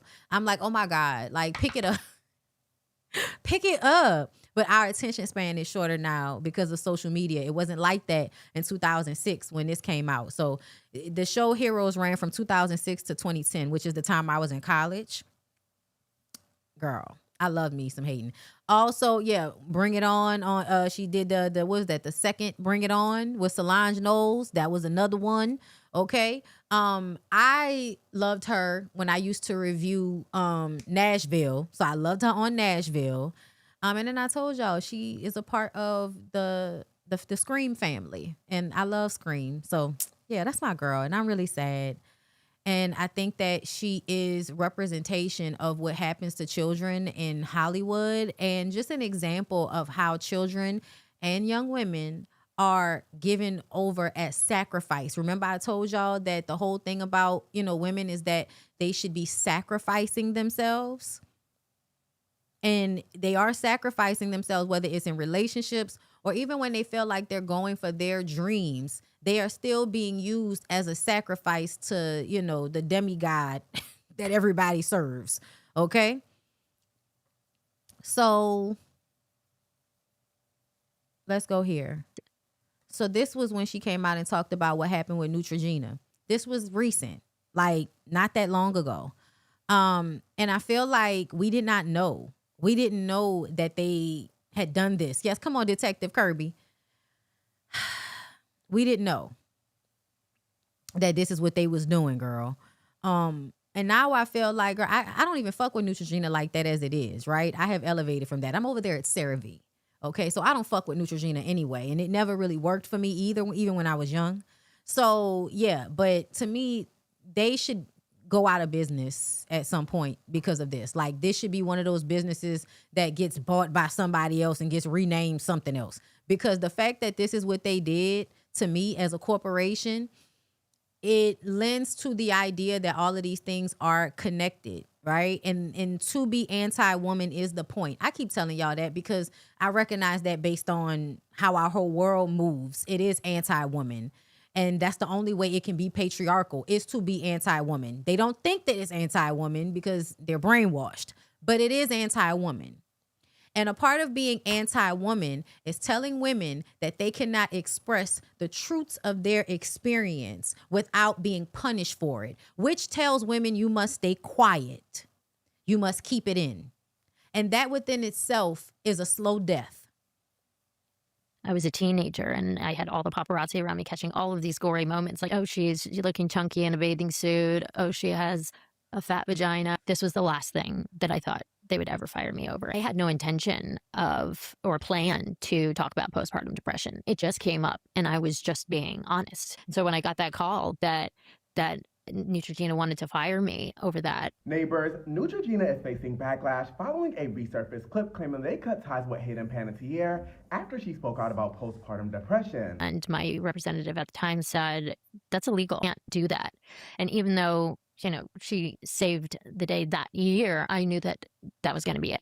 That I was not going to be invited back the next year. And I had worked with these people for 10 years, and I remember not hearing a word from anybody, not a great working with you for 10 years. Headlines of Hayden Panettiere passing have rocked the community. Details surrounding her passing in Greenville, South Carolina are coming out. Like a clip of her speaking on her business relationship with Neutrogena has made headlines, and people are not here for the way they treated Hayden. Well, and I remember that really breaking my heart. Change it for the world. I wouldn't take it back. As I said, of all the things that I had been caught doing, that being the thing that was where they drew the line. It was immoral. It made me realize and understand exactly what people thought of women who experience postpartum depression. Misunderstood it is. I know that you could. Women, period. When you're not fitting into the bubble, when you're not fitting into the pedestal, they pedestalized her.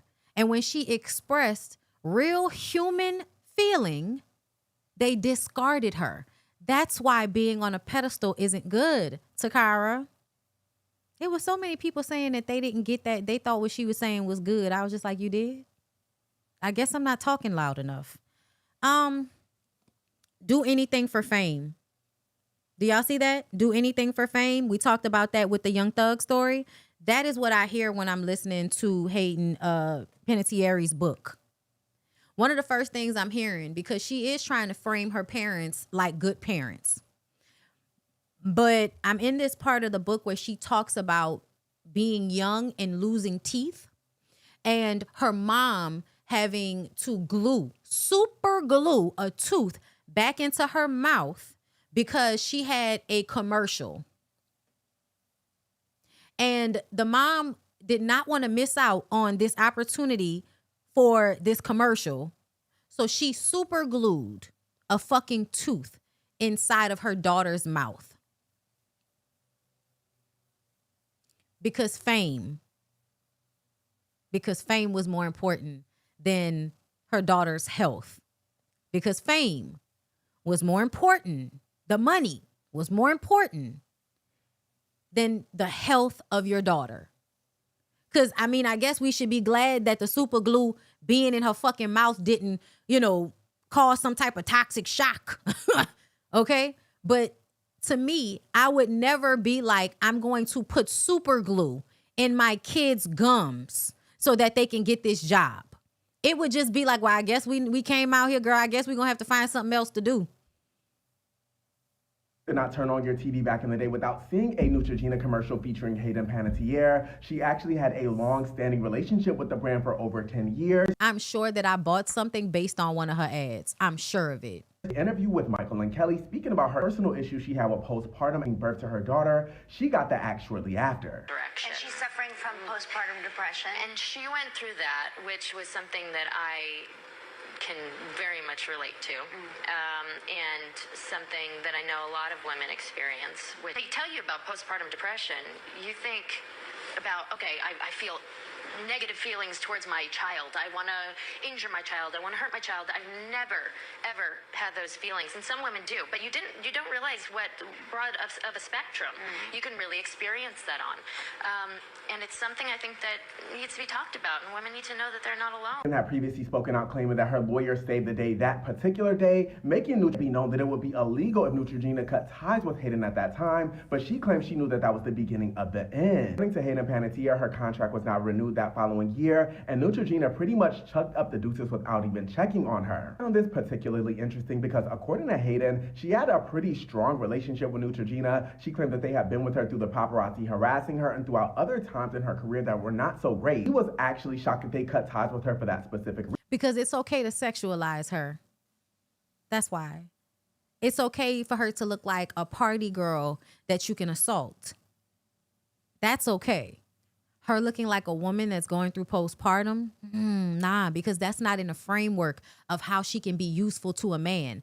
A drunk Hayden Panettiere out in the street is, oh, she's somebody a man might be able to assault. But a woman dealing with postpartum, oh, that's not somebody that I can actually, have a good time taking advantage of. That's immoral. Reason. Opinion, which makes the situation even worse, is Hayden had been very vocal her struggles with anxiety, addiction, and depression, and she went into great depth about the personal struggle she felt after having to sign away custody of her daughter to her ex-boyfriend. I was struggling with mental health. Misconception is that I was forced into treatment when in fact I have been the one who sought it out, who was saying, I desperately need help. I know this is going to look terrible anymore. I have an incredible relationship with her. I travel as much as I can. I see her. I do spend a lot of time on FaceTime with her. I have a really intense, incredible bond. Claims the day she had to go sign over custody to her daughter to live in the UK with her father was the worst day of her life. You can tell that she genuinely meant everything she was saying and was genuinely taken back by the fact that Neutrogena no longer wanted to continue doing business with her. Struck a chord in the community for obvious reasons. Social users are wondering why Hayden couldn't have been vulnerable in that moment if that's something she was going through. Seemingly discriminated against women going through postpartum. It's just weird. I'm curious to know what you guys think regarding this. Like I previously stated, details surrounding Hayden's passing are coming forth. Reports of her going into cardiac arrest after allegedly overdosing. The entire situation is super unfortunate. Leave those condolences and your thoughts down below. I knew what it was as soon as I saw that she was gone because I knew what she was dealing with. Because I had been watching those interviews and shit. I knew what she was dealing with. And as soon as I saw that she was gone, I said, damn. Like, it's so sad. It's so sad. It's so sad. Because, like, listening to her as a child and hearing how she created a lot of the, not she created, but a lot of the issues that happened to her in adulthood came from this need and want to be a really good actress and do what her parents wanted her to do and what they needed her to do. Being in situations where, you know, y'all are not doing well financially, taking on the load of that and what it means to make sure that your family is okay when you're a child. Y'all, that very much harms the social development or the mental development of children. I Googled it today because I wanted to know the way people talk about children. I was like, what is the role of a child? The role of a child is to explore and play. And hold up, what was the other one? Hold up.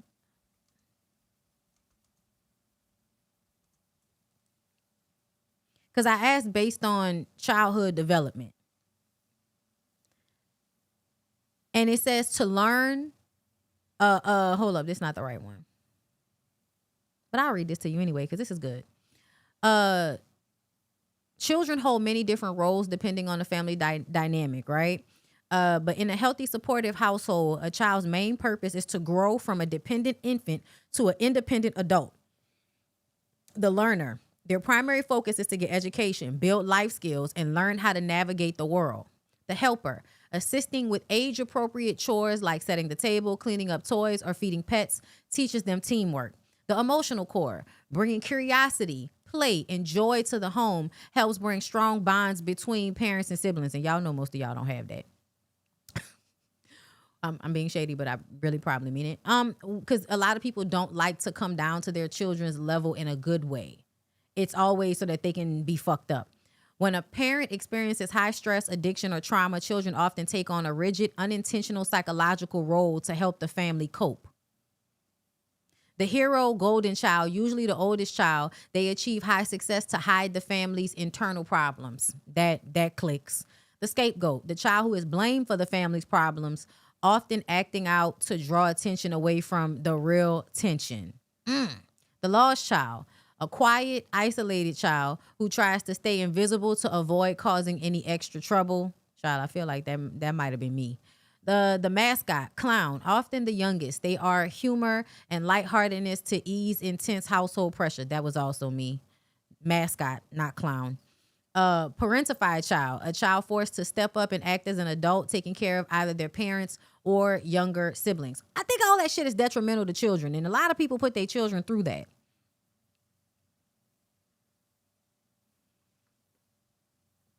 But y'all put too much responsibility on children as far as I'm concerned. And it has a lot to do with using your children as emotional dumping grounds. It's a fine line between showing them how to deal with their emotions and emotionally dumping on children because they're who's there. And, you know, people be doing that shit. I was reading this part in the book where they family decided to move to this. They were building their home, but they was living in this other house, and the house was terrible. It was in terrible condition. The daddy could fix stuff, but he couldn't fix that much shit. And they was in a house during this really bad winter storm in the 90s, and they got snowed in, and then they ran out of propane. And they all had to like cuddle up in the house together and shit. You know, they could have died. They could have died of fucking hypothermia in that house. Okay. So it was just situations like that I feel like when you go through these like dire situations, unintentionally making children recognize that something needs to be done because their parents aren't doing it. Right. Like, and that was just one example. You know what I mean? And that's not even to put blame on them exactly, but it's to show that the safety of children is not always in the forefront of people's minds, doing whatever they want to do. And I feel like if y'all would let children do more of that in childhood, when they became adults, maybe they would actually be responsible more. Because sometimes it feels like because y'all put so much responsibility on children when they're children, when they become adults, they want the freedom to act like a child in a way that they could not act like a child in childhood. I feel like that be going on a lot. Let's move on. Because there was a viral question that I saved and I didn't even listen to it yet. But girl, my daughter asked me a question no mother is prepared to answer. I automatically felt like y'all be dumb. That's why y'all don't be prepared to answer shit. So let's see. Has Daddy ever licked your coochie?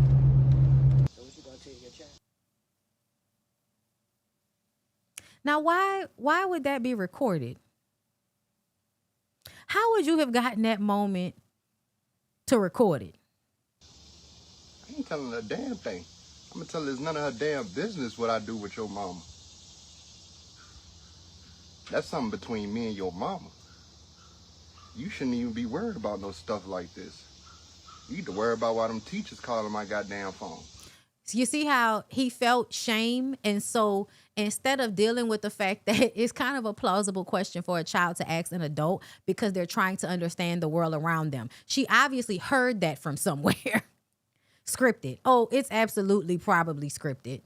But let's just deal with it as if it's not. And then we can also talk about the fact that y'all are consistently putting y'all children in these situations to exploit them. And I find issue with that. Like let's just say straight off rip that was still a child. And you had a child ask a question like that on social media. Yes, fake.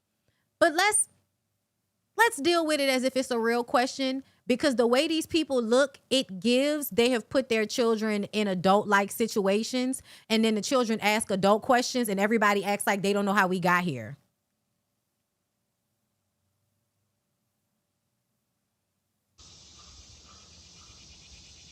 Shit. Like, y'all sitting outside, don't get me wrong, y'all know I smoke, but I just think it's weird that y'all are like, you don't need to be asking me no questions like that as y'all stand outside the house smoking weed. And then people in the comments, we couldn't ask our parents no shit like that. And I bet you your parents wasn't standing outside the house smoking weed in broad daylight. Like, the fuck is you talking about? Everybody doing shit that we wasn't doing back then. Stop comparing everything to what y'all fuck ass parents was doing in 1990 something. I'm a replay.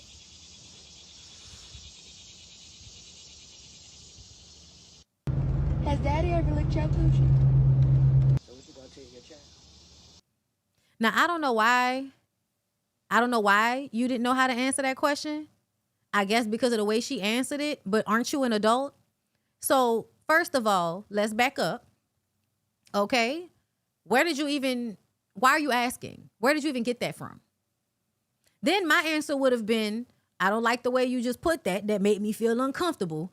But that is a form of sex. So, yes, me and your father who have sex because we're two adults and we're married and we have children. So, obviously, we have sex. We partake in sex. Yes, absolutely we do. That's it. That's all. It reminds me of when I asked my mom and my dad if they showered together. Because I think it was something I saw somewhere. And I asked my mom, I was like, and also me and my mom were like at the beach in the water having a sex talk. Okay? My mom said to me, ask me anything. And so that was a question I had. So I asked, and she said yes. A lot of y'all are not prepared to be parents, but y'all are like very like loose. Right? Y'all say and do anything around children. And then when they ask you questions, you act like they're not growing up in an environment where you don't have any boundaries. Because to me, the fact that this question was asked like this, it gives that y'all don't have any boundaries. Chloe, how was school today? Good. What's on though? Huh? Why you look? How was school though? It was good. Have you heard that new song? What new song? The what? Zoe, what it go like again? It go like, you wanna lick my palm, but not my rod, stop. Yeah. Yeah, songs will absolutely have children asking questions about sex. And also, that child looks old enough to have a conversation about sex. I'm very confused about why this was needed to be made into content in this way. But I'm also really confused about the whores in the comments acting shocked and appalled. Hold on, say it again. They don't even know what it means. They over just singing it. Sing it again, Zoe. Girl, we all have these moments. I was in a car with my cousin singing Trina, and she was like, she turned she said, Brittany? She turned on her white voice for me. Brittany, do you know what a pearl tongue is? Do you know what that is? I said, no, it's just a song. I just sing the song. She was like, okay, well, it means, like, I think she said fellatio or something like that, but she explained it. And I was like, oh, okay. You know that's not appropriate for someone your age to be singing, right? And I was just like, girl, please. And the reason why I said girl, please is because at this point we were all singing songs that we shouldn't have been singing, and we was all still singing them. So, you know, like, you gonna play it around me and get mad when I memorize it? Cool. I mean, not her specifically. I started liking Trina all on my own. Like, at that point, I was buying my own CDs. So thank you for explaining what it meant. Lick the pearl tongue, nigga, keep your dick. Get the fuck out if the I come so I can hop in my coupe and make a quick run. You have to explain sex to children. You have to explain sex to children because people try to fuck children. You have to talk to them about it. You do. I can't hear you. What does it mean? What did you just say? You want to lick my... Why is you screaming at her? What does it mean? You want to lick her areas, her private areas, her coochie. Don't be... Who been singing this in your class, Owen? Has Daddy ever licked your coochie? I mean, am I the only one that felt like that was a reasonable line of questioning?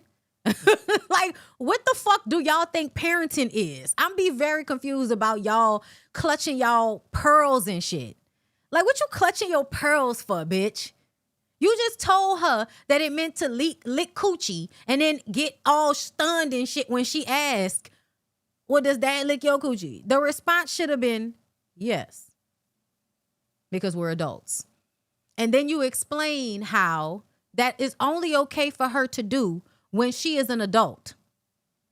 She's probably going to not wait until she's an adult, but you got to tell him that. Okay, you got to tell him that. I don't understand why y'all can't, you know what I'm saying? Why y'all can't just like say what it is. Teach the children and move on from there. This idea that they're not supposed to be metabolizing the shit is crazy. And that's how she explained it. Exactly. Like, you explained it like that and then got mad when she asked the question back to you in the same way you explained it to her. Something is wrong with y'all. Okay, somebody in the comments said we wasn't allowed to ask our parents, but we ended up doing things we had no business doing without the proper education. I think a child should be able to ask, especially the way the world is today. You rather you give them the right advice than somebody mislead them, right? Child, y'all parents didn't let y'all ask questions. My mama said, ask me anything. By that time, I knew most of it. So I would never ask my mom no shit like that. My mom would have jumped over the car to hit me. Why are y'all always laughing about child abuse and y'all parents inability to control their emotions? If you know the word coochie, then you know better than to ask your mama something like that. I ain't trying to hear it. What? If you know the word coochie, then you know better than to ask your mama. What does that mean? So because you know what the word coochie is, that means you should know not to ask your mom about sex? That's stupid. Why are y'all so loud about being so stupid? The father is the only one with sense, it seems. Why would you think that? You mean a nigga that looked right into the camera? I ain't telling her a damn thing. I'm not telling her anything. I also don't like the fact that they didn't show the mama answering the question. They show her going to him to ask him to explain. Then, like, because it's not really a conversation for him. It's a conversation for you and her because you're the mom. And she asked if there's something that's being done to you. It almost feels like you want to embarrass her. So when you tell the dad is then going to go to her as if she did something wrong for asking the question. And then he's going to frame it like she needs to be worried about school instead of sex, as if both knowledge of both things is not important in her life. Y'all are terrible parents. Y'all are so stupid. Oh my God, people are so stupid. People are so stupid. Kids, my daughter looked at me and said, oh, that's what we're wearing to the comedy show? You really don't want no man, huh? I said, I already got one living inside my head. She said, valid. As long as you got one already. Laughing my ass off. I swear they come for me unprovoked every day. Child, your children sound smart, but you should absolutely have a conversation with them about why they coming at you talking about you really don't want a man. Because what male identified pick me bitches is you hanging around for your daughter to be trying to tell you that you need to be worrying about getting a man. Ma'am, I don't need to be worrying about getting a man. Who told you that? We need to have a conversation about value. The fuck? Not once in all my years has my parents' sex life crossed my mind, and my stepfather was all over my mama, was all over my mother. Not once. This is weird. No, I think it's weird that sex never crossed your mind. My parents' sex life ever, like, I think that's weird. I think it's weird for your parents' sex life to never have crossed your mind when the only reason you're here is because they had sex. I think that's weird that it never crossed your mind. Your entire existence is a product of them having sex. They were doing shit in front of you, and you're telling us it didn't cross your mind? That doesn't make any sense.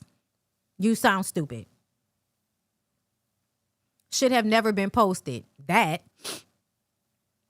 When parents make their kids say things and then set up a camera to act like it's natural. That's why she said, what you said? Like wanting her to say it louder so she can make sure the camera is getting it. I was thinking to this is a comment. I was thinking to myself earlier that children under 17 should not have any electronic devices whatsoever. And after seeing this clip, my thoughts have now been confirmed.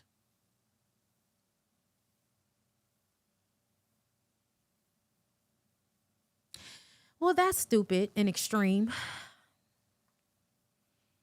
And that's why kids go out and find out on their own because of these comments. She asked a question. Asking questions is disrespectful in the Black community. At least she asked her parent. I agree. And that's why I said people is terrible parents and they're stupid. And I also feel like if you can't have these types of conversations with your children without blushing, something is wrong with you. I will never understand grown-ass people being so bashful to talk about sex, but then also want to be freaked out and nasty as fuck. Y'all don't make sense to me. So let's move on. Girl, let's talk about the Pop the Balloon people. And I just want to reference the fact that y'all know I don't do diaspora wars, right? But whenever I see conservative African men making money from and promoting degenerate behavior like Baddie, Zeus Network, and Pop the Balloon, I feel like you're another psyop, right? You're another person that is supposed to look like me, so I'm supposed to have some trust for you. But in all actuality, you are in the Black community in order to promote the degeneracy that the white community wants the Black community to live in. You help create that environment so that the environment will continue to be shattered and fractured. So I feel like there's a lot of like accountability for, these entertainment sources. But let's get into what they said. I spoke to a young Black woman who's a freshman in college, and she said, I don't like the show because it highlights the worst stereotypes about Black people. What do you think of that? I mean, at the end of the day, right, we're all human. Even if I did this show other nations, other races, it's going to be the same thing. The same. This is just what the dating scene is. This is how we are. But our main goal is let's solve the problem. Pop the Balloon is not solving a problem. It is exploiting the problem. Just because you are you're not even acknowledging the problem. You're just putting it up there for everybody to see. And that's great. But actually what you end up doing is perpetuating it, because when those men get up there and dress women down the way they do and vice versa, it makes it feel as if it's okay to talk to people like that.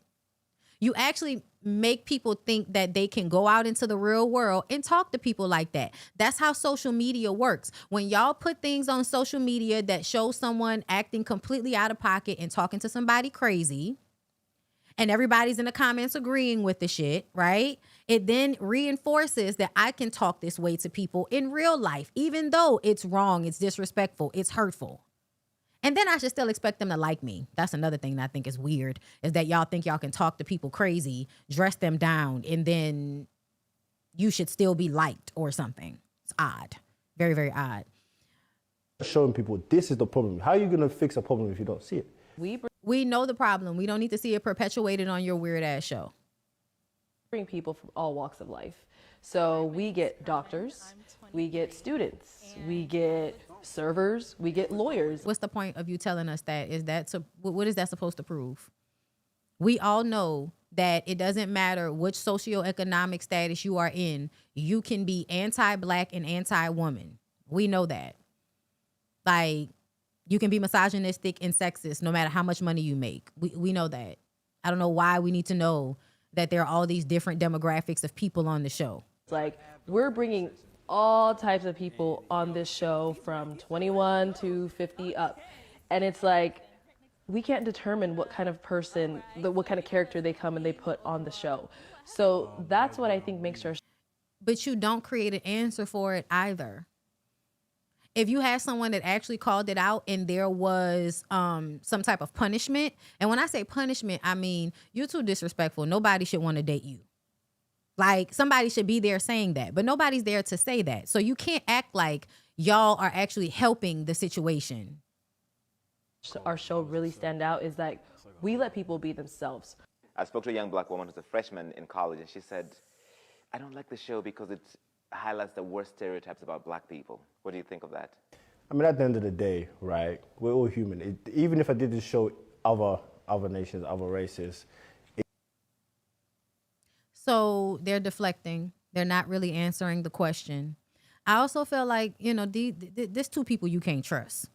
That's what it looked like. This looked like two people you cannot trust. Okay? The comments. That's not on Arlett's and BM, though. I do think since the show has been extremely popular, especially with their version, more people come on for clout. Now they can do better vetting, maybe. It's not on them. Yeah, let's shark accountability for the people that actually create the platform that perpetuate the negative shit, right? It's not their fault. They're just showing us. They are messy, and it makes sense as to why. I won't explain further. I believe that. I said it's definitely giving Zeus and baddie psyop type shit. Because I always find the demographic that is utilizing this form of degeneracy to make money very interesting. And it reminds me that there are African people that look down on Black American people and view them as degenerates. And so I don't have any empathy for you. I'm just going to exploit how ignorant y'all are. It doesn't matter how harmful it is to your environment. It doesn't matter how harmful it is to people that look like me. It doesn't matter. I get to make money off the fact that y'all are ain't shit ass people. And that should be okay. Because again, money and fame, all that matters. No empathy, no care, no community. Who cares? The show didn't make people shallow and materialistic. It only showing the unrealistic expectations and bad choices people make. I think it's very ignorant when y'all don't recognize how showcasing something like this is also perpetuating it. I'm not saying that the show shouldn't exist. I'm not saying that. But to act as if the critique is not valid simply because people are being fucked up is ridiculous. It is showcasing the worst, if you ask me. It consistently showcases the worst. And not only that, they're incentivized to show you the most ignorant people because those videos get the most views. Don't play on my intelligence like this. Not gonna lie, literally every clip I see of this show shows Black men and women tearing each other down. I don't know where y'all see the women tearing the niggas down. Any clip that I see of this show, it is of somebody being anti-Black, the men not liking the Black woman's hair, the men wanting to dress women down, thinking they're cuter, the men being bummy. Like, it's all kind of shit that it's like, why would you even allow that person on? Because you knew that they were ignorant and they were going to get up here and dress everybody down and it was going to be a show. It's no different than the Kevin Samuels shit. Kevin Samuels was basically trauma porn, right? You like to watch women be verbally assaulted. And you want to be able to be in a space where you can watch that take place. It feeds into it. It does not stop it. It does not help the issue. But this is a bunch of ignorant people in the comments that just want to be able to watch this shit without any real, thought or feeling any guilt or shame about it. So they're going to make all of these ignorant ass excuses as to why it's not what the lady said it is, when it absolutely is a representation of all of the negative stereotypes that Black people encompass. Being self-hating is the main one. But yeah, it absolutely gives you remind me of Lemuel and Zeus Network and all of those people, because Lemmy is from here, but his parents are not, I believe. And so to me the connection is the same. Bondi, please watch the Congo version. It's a case study and truly worse. Yeah, because the places that are the more conservative, that's the places where women are going to be disrespected the most. I don't know why everybody doesn't get that conservatism is anti-woman. I don't know why y'all don't get that, but I'll continue to show you examples of it. Usually in some of the most conservative places is where women are disrespected and devalued and dehumanized, the absolute worst. I think that's always very interesting and show that those two things are aligned. Now, let's get into the fact that y'all's girl won her fight. I think it's very interesting what happens when it comes to Clarissa Shields. Because on one end, you have people that are like dogging her out and going in on her in this very anti-Black, you're not the example of a woman that I want to see type of vibe. Then there's also the people that really don't like her because of the papoose thing, her energy. She's a mean girl. And she's a mean girl because people were mean to her. Like, she's one of those people that everybody bagged on you and told you were ugly and all of those things. And so now you create the fight in your mind before it actually even happens. And you hate on people when they fit the stereotype that you've been told you're not. That's why she has, the beef with Layla and the other girl, right? But then also there are a lot of us that also recognize through all of that she's still a brilliant fighter, right? Just not a brilliant mind. And she needs to work on that. First knockout in 2 years. She's ready to go. They throw in every towel they've got. It's all over. Clarissa. So this is all great. But I watched a young lady on TikTok say, she picked somebody she knew she would win against. And she often does this. She doesn't pick people that would actually give her a good fight. She picks people that are easy to fight so that it can feed into the fact that she thinks that she's the best fighter, which is something that you absolutely have to have about yourself as a boxer. But the fear of competing where you might lose shows that you're actually not the greatest. The GWOAT, like you like to, make it seem. Also, the false equivalencies and comparing yourself to people who were, before you, that, like comparing herself to Layla was so ridiculous because it was almost like, girl, I don't know if you know, but before Layla, nobody was really, is it just me or did y'all feel like nobody paid attention to female boxing until Layla Ali arrived on the scene and was giving her father's legitimacy? And yes, there always was, I believe, women boxing happening. Does it mean it was put in front of us? To me, it's very similar to how the WNBA had been going on for a long time. And it wasn't until like this current season with Angel Reese and them that the people have gotten reignited and caring about the WNBA in a way that they had not been since the 90s. So, we appreciate the fact that you are good at what you do, but it also feels like, are you really good at what you do? Or are you just good at the spectacle of it? And then she said this, and this is what we be talking about when we say she doesn't even allow for her accomplishments to be her own without having to mention that man. And that's aggravating. Okay, I'm sorry. She says, okay, hold. This not the one I wanted to show, but let me show this one. Clarissa on Facebook hours before winning her match. Anything but Remy. I'm thinking 1942. Clarissa Shields, what we drinking tonight? I'm about to get my bottle right now. Now, why would you even have to say the Remy thing? Because that's who's on your mind before your fight? Girl, you're not beating the DL allegations. This amount of caring about another bitch is gay. This is the thing that she said And this is another thing, right? This, I want a baby, I want a baby. When I tell y'all, I hate every time she talks about wanting a baby because I don't think she's mentally ready.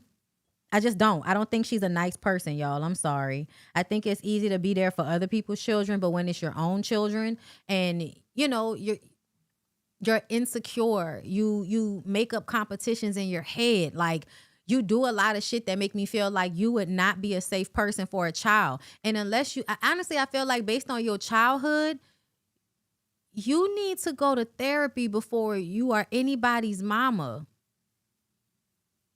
Clarissa, I'm being so fucking for real. Like, you need to go and unpack what happened to you for real before you become somebody's mama. You think because you have money, you're not going to be the same type of mom, but the cruelty is the thing. The neglect is the thing. It wasn't just that y'all didn't have money. It was that your mom was cruel to you and she neglected you. You can have money and still do that. Be clear on what the issues are before you bring another child into this world and this fucked up ass shit show of a circus. Talking about, I'm probably pregnant now. Papoose went crazy after the fight. This feels like something that a weirdo bitch would post because they want the wife to be upset, not realizing that the wife don't give a fuck. That's what this felt like. Why did she say this, y'all? She ruined it. Everybody was like, oh, Clarissa's the GOAT. She's the baddest to ever do it. She floats like a butterfly and stings like a bull. Rumble, young bitch, rumble. And you had to bring up Papoose because you couldn't just have this moment on your own. You had to mention him fucking on you. Yuck. This woman, she just whipped the ass last night and said, I'm going to party. I don't need no damn rest. Listen, I haven't done nothing in 14 weeks. And then I haven't had, well, I can say that now. We hadn't had sex in 6 weeks. Oh, man. So it's we probably got to, you know. Yeah. Oh, y'all had to shake the covers last night, huh? Hey, tell Pap. Tell Pap, it don't make him no bad brother. Now, hey, Pap, do your thing, boy. Listen, an undisciplined man is not a good man. And he was disciplined with me. And when I was in camp, he was sneaking and eating his little chocolate cake in the kitchen while I was in the room. Marissa, thank you for joining us. Congratulations on a great victory last night. Did she just say that he was disciplined and then told us that he was sneaking the cake while she was in the room? That, in fact, shows he was not disciplined. So was he sneaking coochie as well? Because that's viable. Girl. And this is what I'm saying, right?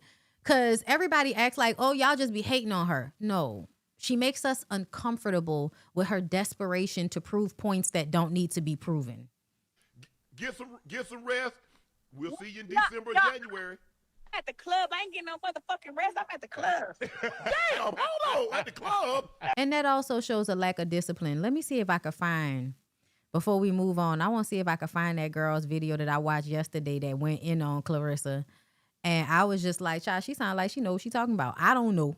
Because I don't know boxing like that. But I be feeling like, you know, bitch, you must know what you talking about based on what she had said. Let me find her. She had a cute little bob. Let me see if I can find her.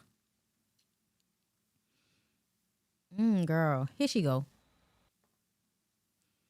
Okay, but before we do that, y'all, please do not forget that Reset by Design Wellness has 2 trips that we are calling the people down to the front to see if y'all trying to roll with us, okay? Before we get into that, I want to show y'all right quick, right fast. So Reset by Design Wellness, girl, listen. Go to the page, put your information in, at least, okay? At least. Put your first and last name and your email in there and then sign up so that you can be abreast of what's going on. So all the Black women's out there, we have a BALI retreat that's coming up in July 2027. If you're trying to roll with us, it will be the second BALI retreat. The first one was absolutely amazing. So I promise you guys a good time, okay? Because the first time we went to Bali, oh my God. Also, everybody, the men's, the white women's, everybody, if you want to come with us to Fiji, okay, hold up, because it won't let me, girl. It's not letting me do the thing when I'm trying to do the thing. not letting me do the thing when I'm trying to do the thing. I'm gonna have to tell her, girl, every time I try to click down on it, it won't. Too many requests. It's fucking up on me, y'all. My bad. But the link is down below in the description box if you're trying to come with us to Fiji. And like I said, Fiji is for everybody. All right. So if y'all want to come, Fiji is in February 2027. So go ahead, click the link down below, sign up, come through if you want to. Okay. All right. Now let's get into what had happened. I liked what she had to say. Let's take a listen. So I want to express what I'm feeling after this Claressa Shields fight. And I know that there's going to be a whole bunch of hate comments, a whole bunch of I'm jealous and talking about a black woman. It's going to be so much hate that I get. I don't even care anymore. I'm just going to give you my perspective on what I am feeling about this whole thing with her and Remy at this point, present day, Monday, August 17th. And why I'm honestly disgusted with a lot of people. I've blocked a lot of people. Let me tell you why I feel like this. Number one, everybody knew Claressa Shields was going to win this fight. Doesn't matter how much I don't like her personally as a woman. She's a great athlete, and I will never take away her accolades. There was nothing that we were going to see in this fight that we have not saw before. She did not fight a challenging opponent, and her and both Papoose are gaslighting everybody by trying to make Kay Scott seem like she was more than what she was. This whole typing out paragraphs and after the fight commentary speaking about how challenging or how strong she was, etc. Honestly, it's all bullshit. In my personal opinion and my husband's opinion, who is a huge boxing fan, if you felt like somebody was a challenge for you as a boxer, you're not going to be going on these podcasts, going on Facebook Live, talking about people, and honestly keeping yourself in bullshit days and even 24 hours before your fight. I'm gonna be honest, y'all. There's no way that Claressa felt any kind of challenge here. She has been doing everything else that would keep a boxer, an athlete distracted, or somebody that honestly felt like this shit is a breeze, this is easy. I don't need to lock in like that because I'm going to beat her ass. So she might have did a 12-week training camp, and that's good as far as her weight cut. But as far as her mental, she didn't do no 12-week training camp for her mentality. So I say all that to say this was not a challenge for her. She has yet to fight people that is going to challenge her or that can possibly beat her. She won't do it. And if you guys don't believe what I'm saying, then go look at the other people. Well, go look this up. Go and watch the fight with her and Hannah Gabriel, and then ask yourself why she doesn't want to rematch Hannah. If this was about a challenge and actually caring outside of just trying to be undefeated. This is just somebody that is fighting people to get numbers to continue to stay undefeated because she knows she's going to beat them. You don't got to believe me. This is what I know. Again, great fighter. All that stuff is good. She is excellent at fighting, but she will not take an opponent that will possibly beat her ass. She will not do it. Now I want to talk about the constant gaslighting from all of these other celebrities, all of these other podcast people, and Claressa Shields. Boxing aside, this bullshit that she has been doing when it comes to Remy and Papoose, I don't understand how you guys are not holding her accountable. And you're continuing to overlook it and act like none of that's actually happening. As if she is not the person that has went on interview after interview after interview, throwing shade, being funny, all of the shit that she has been doing when Remy wasn't saying anything at first. Now she's openly being loud because Remy has started to be loud. So now Claressa is saying her name on Facebook posts. Now she's calling her an old washed up rapper bitch. All of this shit that she wasn't saying. Now she's, going into the mic saying, I beat bitches. I don't beat for bitches, I beat them. What I don't like about all of this is that she is using the fact that she's a good boxer to bully everybody. She is using her record as a way to bully everybody. Threatening Bro-Rilla for having an opinion about her, saying that she was going to go to Memphis and beat her ass. Nobody is holding Claressa accountable for, honestly, the manipulation, the snake tactics that she and Papoose have been doing, all of this constant sneak dissing, her being a rapper, her sneak dissing in her rap songs, her doing all of this shit. And then you get mad at people like me and other commentators that speak on her that honestly, we don't like her because we don't like the character of Claressa. We all respect the boxer, Claressa. We respect you. We don't respect the woman that you are. I don't like her because I don't like the kind of woman that she is. And she speaks negatively and down on black women all the time. So when y'all send me these little threatening messages and comment on my posts and talk about me, talk about her. You're continuously overlooking what she is doing every single day on social media and don't want to hold her accountable for it. And I'm going to be the one to hold her accountable. I do not like her. I think that she is a terrible, terrible person. I just saw where she said Amanda Serrano, Alicia Baumgartner, and Remy Ma are all losers because they clicked up with each other and they don't like her, right? Cool. What was the first thing that Claressa Shields did when Remy Ma dropped her song earlier this year. She went to go befriend the rap battle chick that Remy Ma is not cool with. I don't know her name. I don't care to know her name. But she was immediately befriending her, sharing her stuff, commenting on her, trying to link with Remy Ma's enemy. Meanwhile, now all of a sudden, all of them are losers for doing the very thing that you did first. Furthermore, Clarissa, you take no accountability for the fact that this old, washed up rapper, you were in her messages asking her, who's 10 years older than you, how to dress and to give you fashion tips. Now she ain't shit. And then I want to add that I saw her say today that Remy Ma is the bitter ex-wife. She tweeted this today. Remy Ma is Papoose' wife.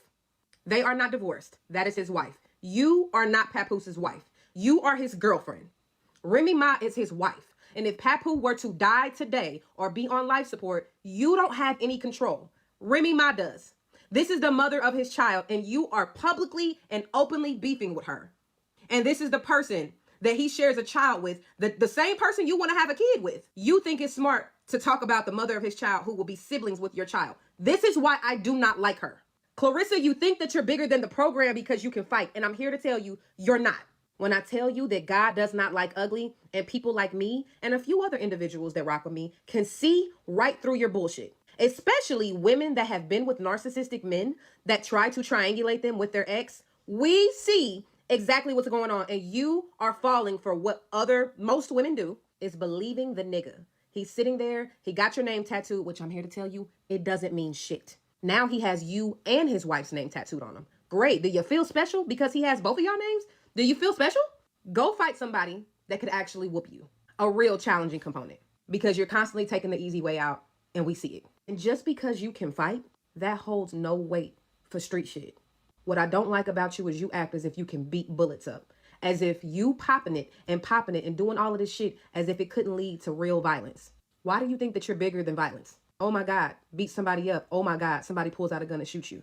Do I want that to happen? No, I don't condone any type of violence. But the shit that you're doing is how women pass away every single day. The girl that gets with the guy, that starts starting shit with the ex, doing all of this extra bullshit, doesn't understand that everybody ain't wrapped too tight. And everybody's not going to continue to let you bully them.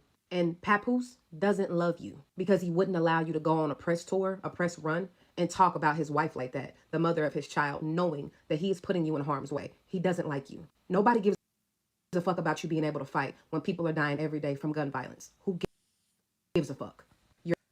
I'll end it right there. I like her. Antisocial Angelique is her name. It's at the bottom of your screen if you are looking for it.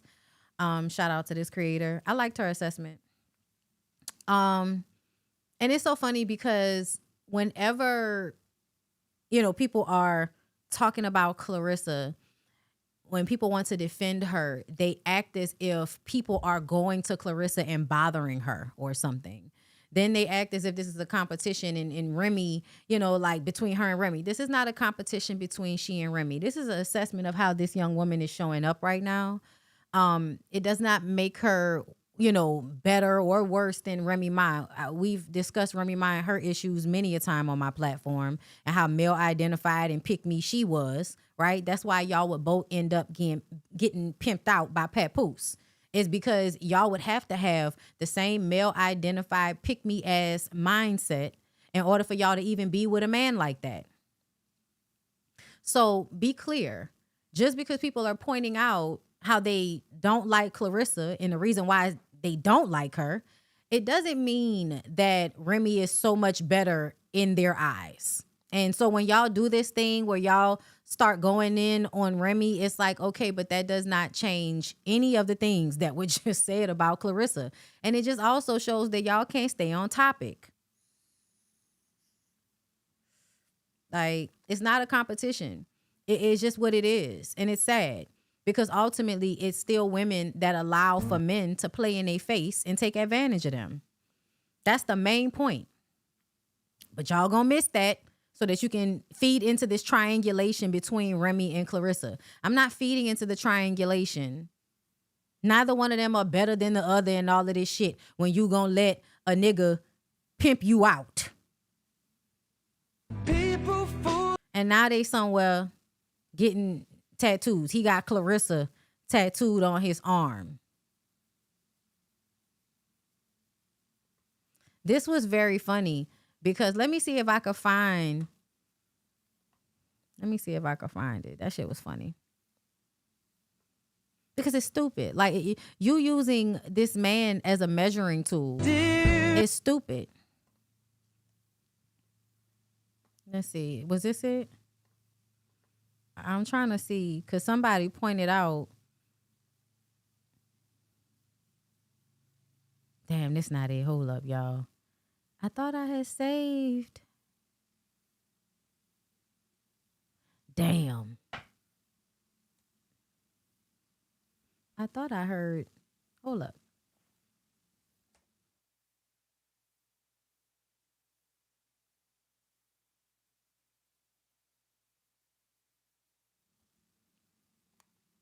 Child. I thought I heard somebody on my stairs. Sometimes they just be moving on their own. You know what I'm saying? Old houses creaking shit. Liv, was that you? Creeping me out in here. Hold up, y'all. I'm about to find it. Remy. Hold up. Papoose tattoo of Remy. Ma.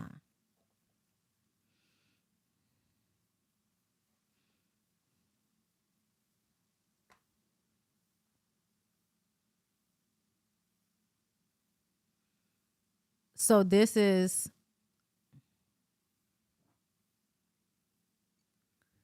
y'all, is this correct?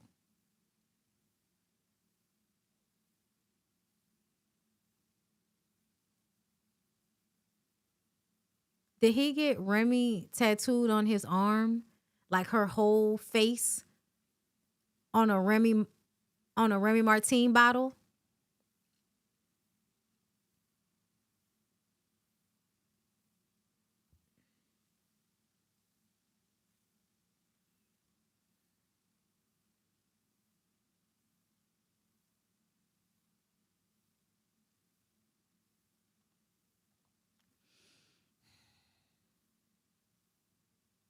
He has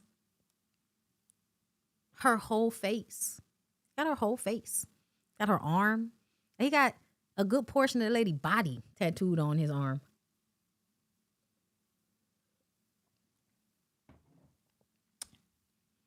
Girl, I guess. I just feel like if you're going to be doing like these types of competitions, don't let me pull it up and it's your little name, but it's her big face. That's all I'm saying.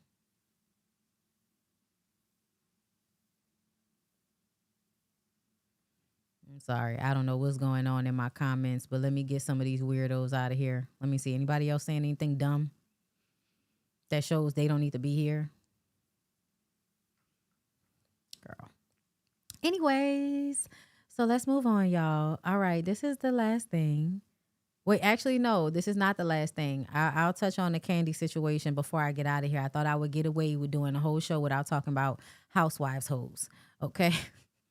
All right. So I usually don't like to talk about Krishan and Blueface. And the reason why is because I feel like they are energy vampire degenerates. I don't like to engage in their content because I think it gives it more push, more levity.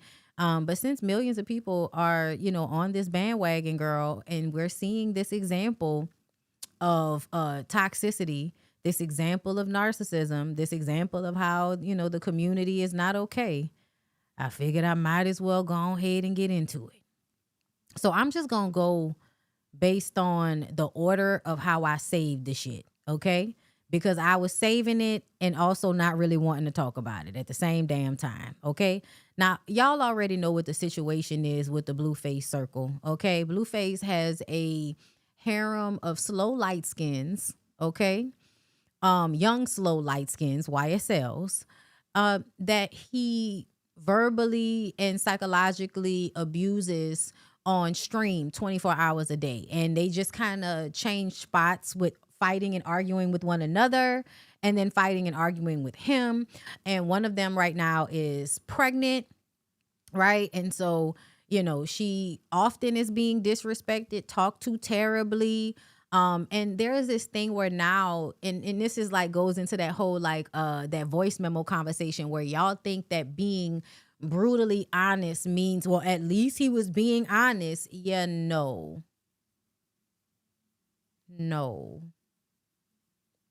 Honesty used as a form of cruelty is not good. That's not a positive. That you've used a harsh truth to smack somebody in the fucking face with. No. The intention, why you're doing it, all of that matters. So let's get into the first clip that I have, which is with him and Krishan meeting back up, because him and Krishan do this thing where they're together, he's himself. She eventually, has a outburst because she can't take the fact that he, disrespects you so often, but that's what he always does. But, I remember what it was like to be with disrespectful people. I was never with nobody this bad because I would have went to jail.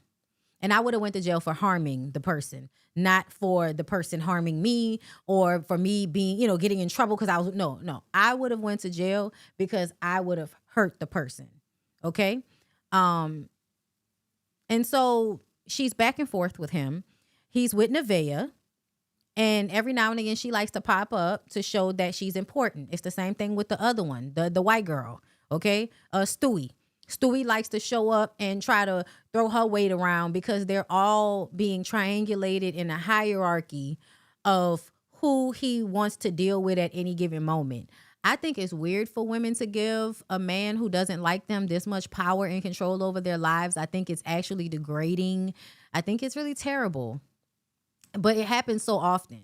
It doesn't happen to this extent. But to me, the way Blueface talks to them, that's the way a lot of men talk to women. And a lot of women are okay with it. I'm not. But I guess sometimes I got to talk about shit like this. I really don't want to, but let's go ahead and do it. I'm doing this for y'all.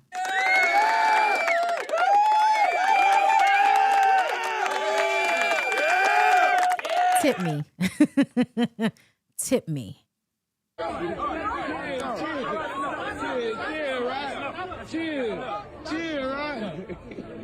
So this is Krishan Rock getting into a fight with a woman on the street as Blueface hypes her up. Where is her child? We don't know. Should mothers and fathers be out in the street fighting people instead of being somewhere taking care of their kids? I don't think so, but this is the world we live in.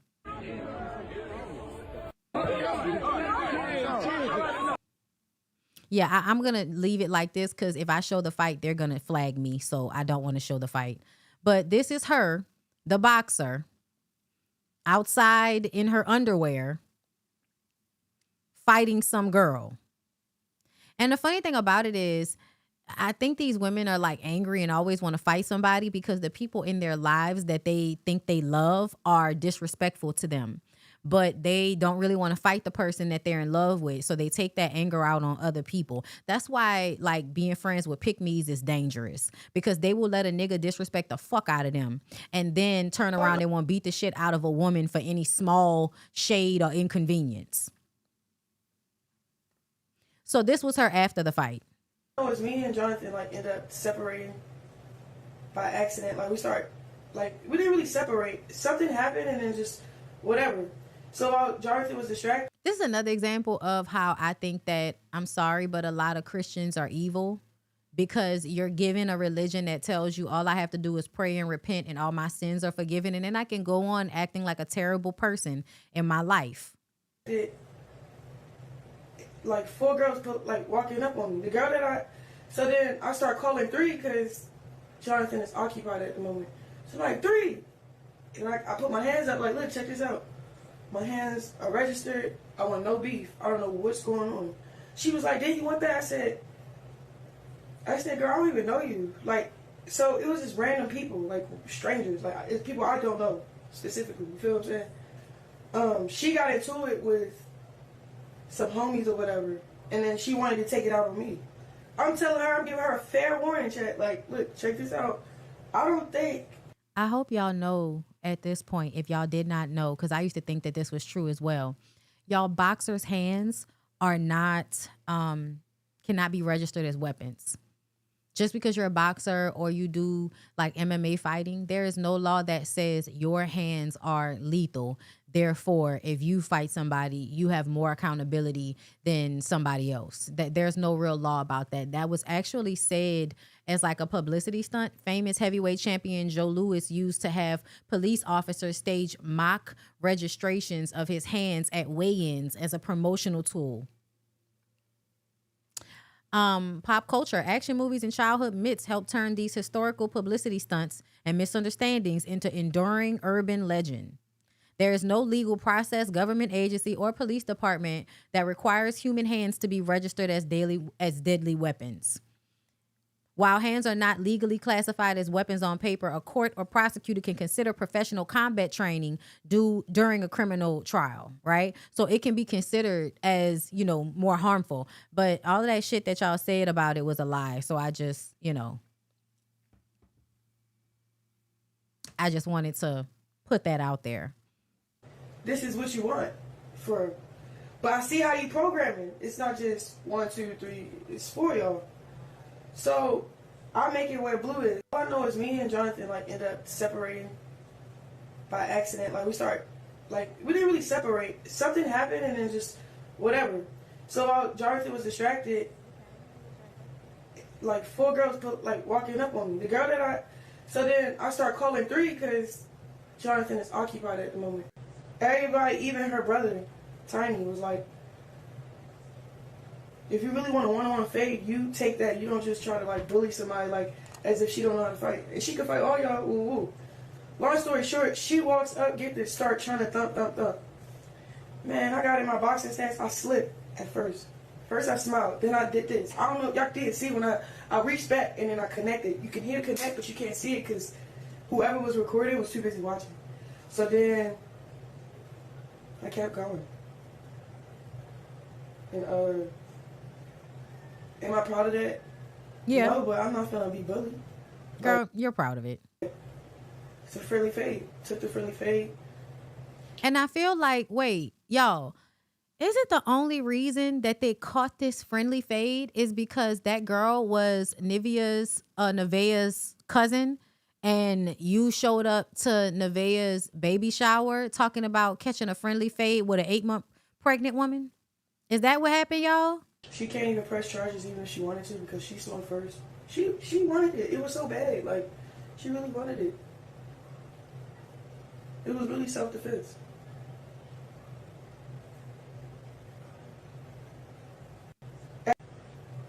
Chat. I don't even. This is the thing about it.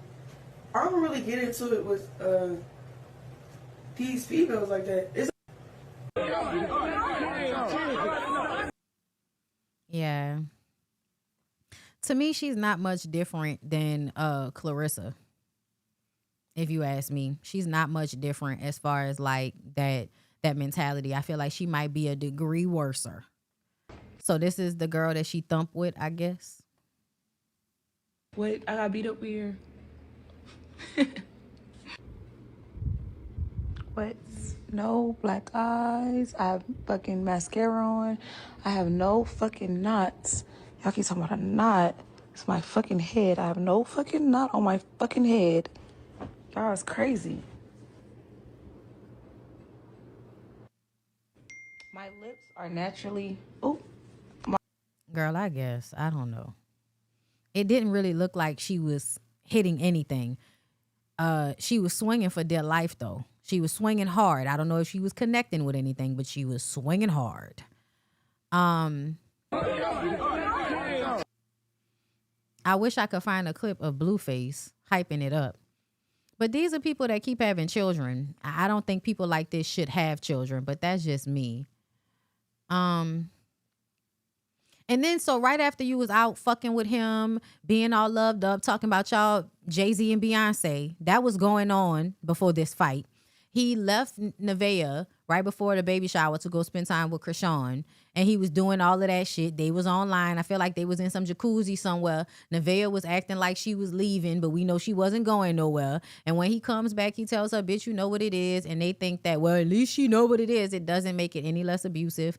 It doesn't make it any less cruel. It doesn't make it any less harmful, right? It doesn't change that. But Y'all think that just because it's the truth, that means it's less harmful. It's not the case.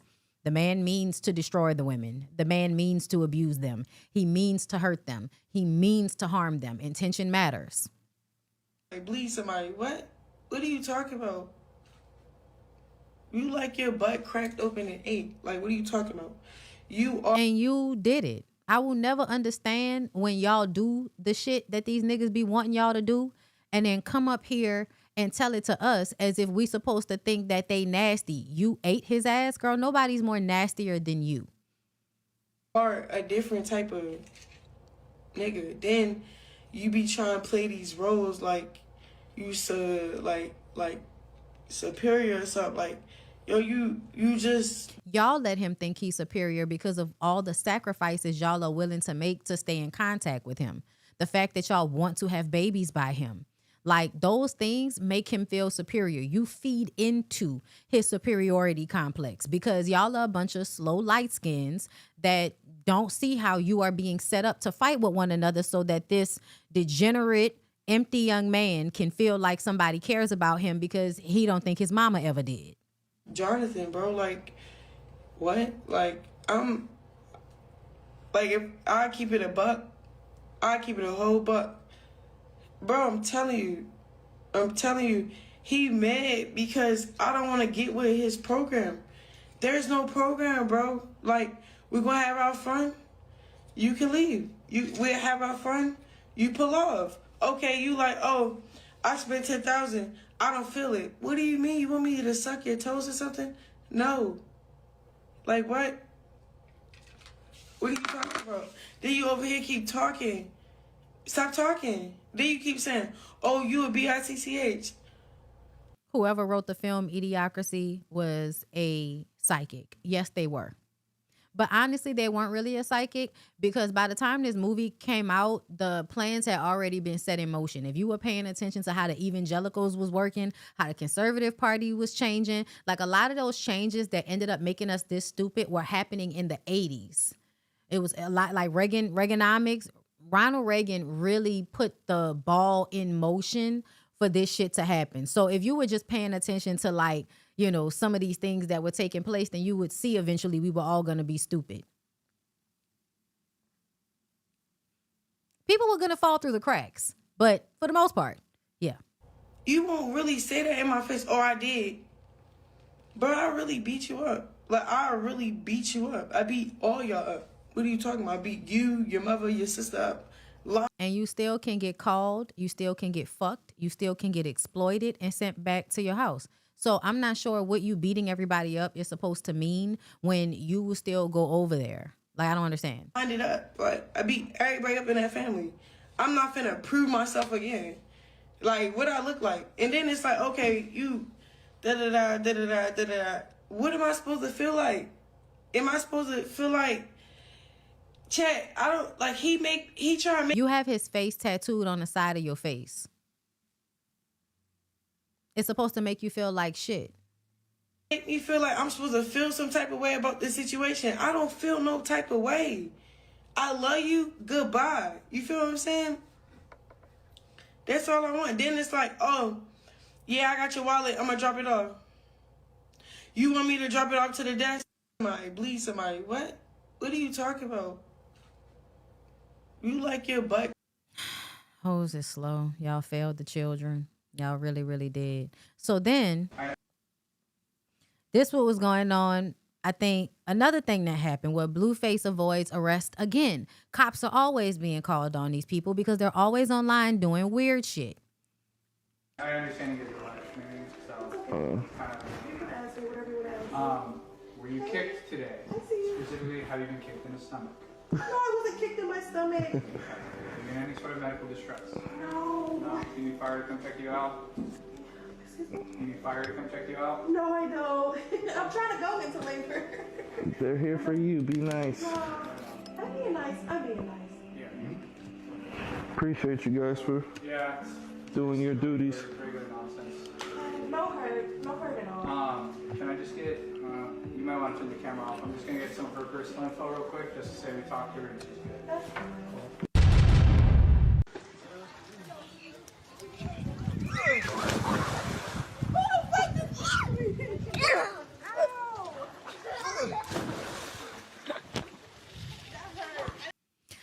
one of them times, like, it reminds me of how much y'all think everything is a joke and everything is funny and it's not serious, but he hates y'all. Like, he really does, though. Like, that's why it's little shit like that. You may not want to call it abusive because he's not exactly kicking you hard and all of that. But the pretending as if he will, it means he wants to. It means he wants to kick your heavily pregnant ass in the back. It means, your baby saw that was fucked up. That's why your baby went and hit him. Because why are you kicking my mom in the back? Your baby knew that was wrong. And so he hit him, and then he kicks the little boy in the pool too. And no, he's not kicking them hard, right? It's not meant to actually hurt them, but it is meant to show and get off the fact that he wants to hurt y'all. He wants to. And then he proceeds to do it with the way that he treats you and talks to you. The whole thing is, this is what I really want to do. I'm not going to do it, but I really want to do it. That's what that was. I barely even kicked you. You kicked me? Oh, no, I pushed you. Oh, the impact?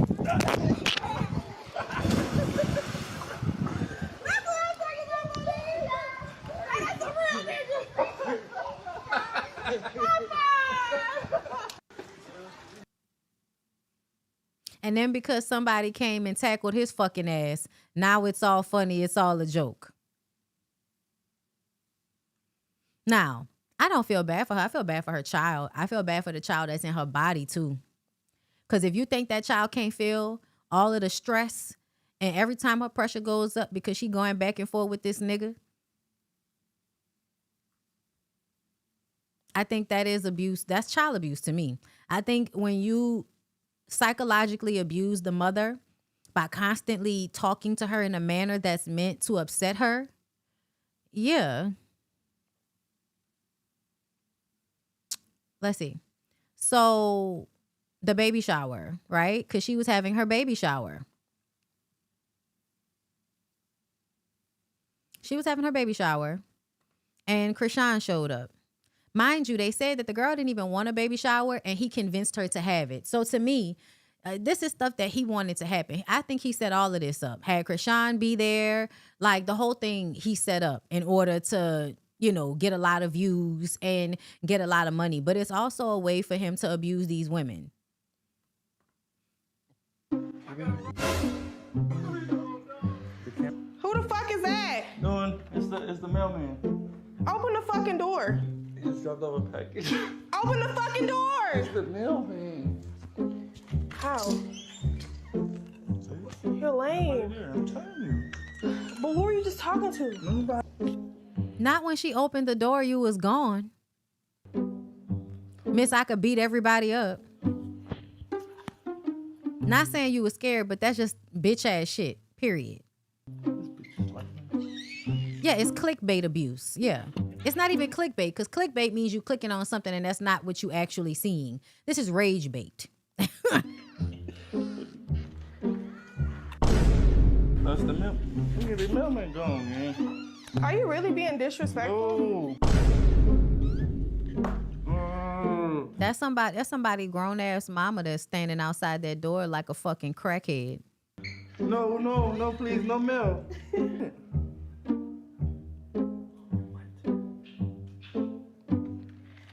I got something. No mail. I believe she's holding a knife. No, who is that? Now we gonna act like she crazy. What is this bitch doing here? On my day though, bitch? Are you for real? I will go to jail. On my mama, I will. I will f*** a bitch up. I'm telling you. I don't give a fuck. Yeah. So then let's see. How can we go in order? Get your ass out the fucking car. Come on. So first she showed up to the house before they got to the baby shower. This way out of here. Getting the money? No, they're getting away. That's all I give a fuck about. I don't give a fuck about no bitch. I don't give a fuck about no bitch. The fact that you even lay up with a man who says shit like that up out of his mouth, he don't really mean it. Okay, girl. Who are you referring to? You. Who the fuck are you talking to? You Talking chase to niggas, you. I chase money. Who's chasing niggas though? The fuck are you talking about? I'm saying, I don't know why you talking while I'm talking. I don't know who You the see fuck. me I don't doing- know who you're talking to. I don't know who the fuck you're talking to. All right. I don't. All right. This is a form of emotional abuse, the shit that he's doing right now. I hope y'all know that. And for narcissistic personalities, they enjoy engaging in these types of arguments because for them, they can pull from your energy when they're doing this. For you, is you being mad, arguing back, and you're giving energy, and then they're taking and taking and taking. That's what's happening in this moment. And in moments like these. I'm not a female. I never said you was, but you're not about My to sit name up and is dish. Blueface. You know I don't give a fuck. You're not about to talk to me like that. The idea that, females are supposed to be okay with disrespect, but males are not. Right. Bro, Okay. I'm not disrespecting you. Don't sit up and disrespect Don't me. get in the way of this money then. I don't get I'm that money talking then, to the nigga. chat. Get that You shut money. the fuck up. Don't tell me to shut the fuck What? up. Get that money then, but don't tell me to shut the fuck you up. Going against what I'm telling the church. Get the money then. Fuck. The fuck? I ain't no bitch. I can't just chase niggas and get money after. Okay, you I chase gotta bitch. chase the money and the bitches chase me because I got the You money. chasing. I don't know what you're talking about. And what are you talking about chasing money? Everything that y'all do, he makes most of his money from these women, from the exploitation of these women. If Blueface wasn't exploiting women, y'all would not give a fuck about what he was doing. If he wasn't on here fighting with all his young, slow, light skins, y'all would not care about anything he had going on. His music career was trash. What y'all enjoy about him is y'all get to watch a man gorilla pimp slow light skins, and y'all enjoy the drama of that. We live two different lives. You chase bitches. I don't know what the fuck you chasing money We and live chasing two bitches, different huh? lives. You doing I both? can't chase dick and make money. Well, you're chasing pussy, so. And why are you talking about chasing dick? You may not be chasing it, but you taking it. At least your ass was in prison. See, he couldn't be with nobody like me. I'd destroyed this nigga's self-esteem in the first 5 minutes. I chase the money, then the pussy chase me. That's how it works. I'm the money. He's I the can't value. do what females just chase dick and think my life is gonna change. And you want to, that's not how it though. works. You want to. You want to. You wish you could chase dick and then your life would change. I also feel like chasing a validation of men is the same thing as chasing dick. And that's what you do by pimping these women out on the internet. You get validation through money and through other men that appreciate this mindset. Like you're a pimp. Like you make money off women. You don't make money off of going get money. You make money off of women. You're a pimp. You can do that. I don't know what you're referring to right I'm now. referring to you. You're not referring to shit. You You're chase just talking. dick, that chase I'm money. not chasing dick. Fuck. I live with it. Fuck is you talking about? Okay. Fuck I gotta chase it for. I live with it. Fuck. Yes, narcissistic supply. He gets joy from their pain. Yes. Makes sense. Exactly. So don't get in the way. You're in the way. The fuck? In the way of what? You're talking too much. In the way of You're what? being disrespectful. In the way of Fuck. what? What am I in the way of? Fuck, trying to talk shit to me, nigga. What am I in the way of? You should have had that motherfucking energy when a bitch was at your door. Fuck is you talking about? Fuck are you talking about? But he wanted her to be there. Goofy? Like, who are you talking to? Like I said, this is why I'm telling the chat. That's cool. Get all of this. Sub up, chat. Sub up, chat. There you go. That's more fucking life. It's absolutely a new form of pimping to exploit women through emotional and relational abuse on screen and making money off of it. Girl, yeah. Not e-pimp. It's an e-pimp. That's more like That's good. Fuck out of here. Weird ass shit, bro. You're a fucked up person. I've been fucked up. Congratulations. Fuck. We can get like that. You acting like you wasn't one of them bitches outside the door waiting. I ain't never sat on that motherfucker knocking on that bitch on a bitch baby shower day. What the fuck is you talking about? That's some desperate ass shit. Or online popping to talk about a nigga, a murderer, and this much more. Popping his booty hole and waiting for him. All of that. Oh yeah, but not waiting outside of your motherfucking house. Yeah, one time and then never. After that I did it. After that I did it. But look how much of a hypocrite you are. I didn't hurt my kids, so I don't give a fuck. Look how much of a hypocrite you are. What are you talking about? Oh, he in love with her, but I'm fingering his ass and licking his ass. So you just said the same thing you said in the next bitch doing. And you did that. And you popped back with her. And I'm still right back here with you. You're a murderer, right? And I'm still right here with you. What more? What the fuck?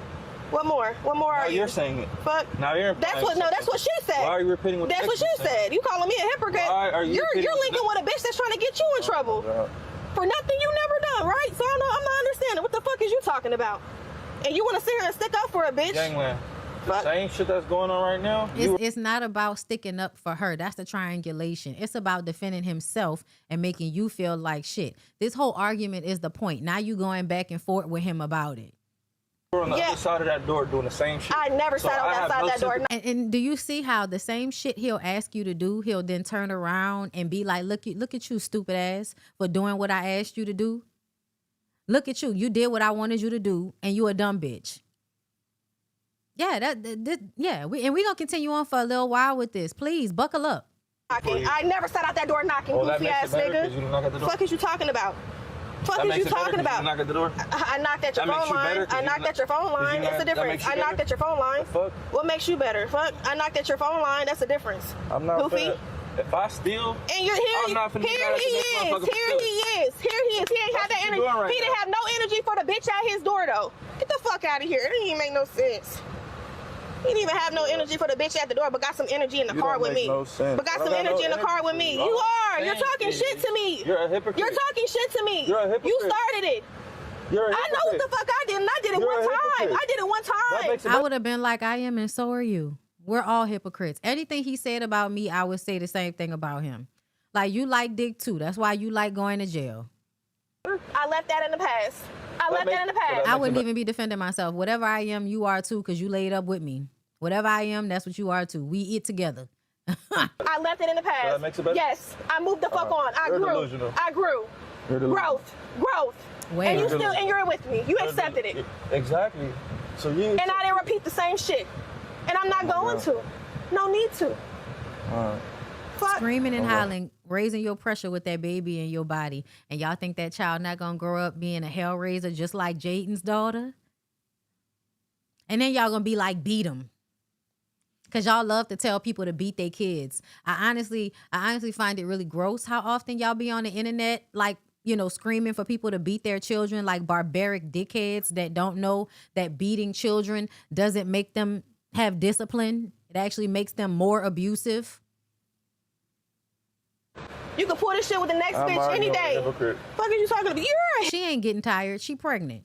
Hypocrite. I'm arguing with a hypocrite. Sweetheart, you're a hypocrite. I ain't never said that you finger pop. You the first bitch to go online. No. She said she Say what? Get the fuck out of here. She been said that before me. The fuck? Get the fuck out of here. Maybe I need to go over on Kick then. Nigga said 15,000 Kick subs is roughly equal to 75K. Shaking my head. The audience has to be people with their frontal lobe not fully developed. Yeah, I wouldn't do well over there. Never mind.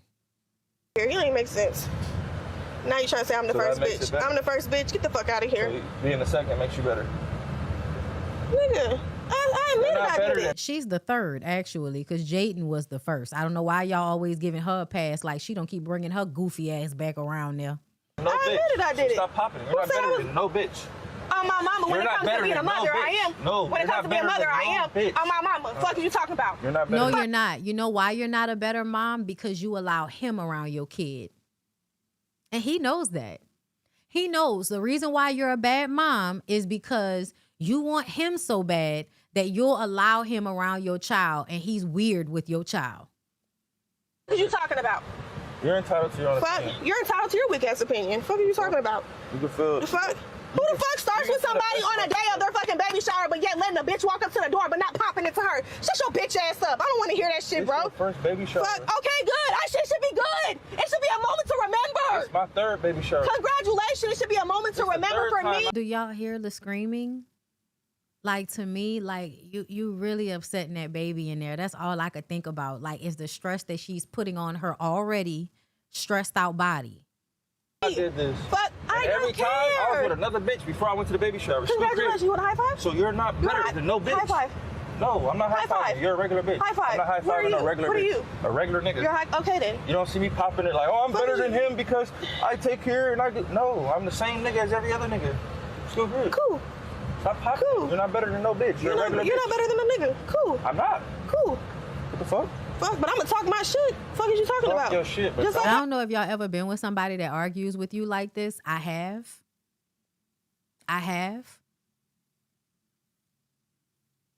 you are. Try to say. And don't try to act like you're better than anybody. And I don't say that because you have said that. Nigga, motherfucker was just talking bad, harshly about your name, and you with them the next day eating pussy. Shut the fuck up, man. You know how many bitches talk?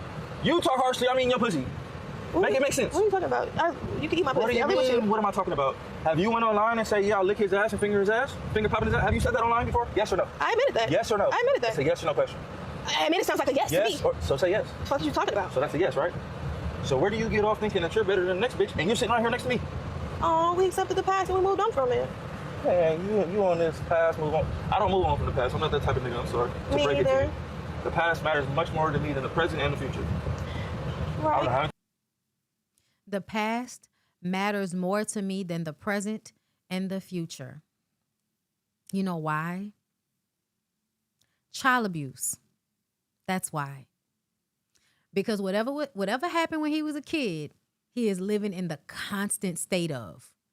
And it really, when it goes back to what I said earlier about how when people are not allowed to be children, when they're children, when they become adults, they feel like it's their right to act like a fucking child. Because when I was a kid, my mom wouldn't let me be a kid.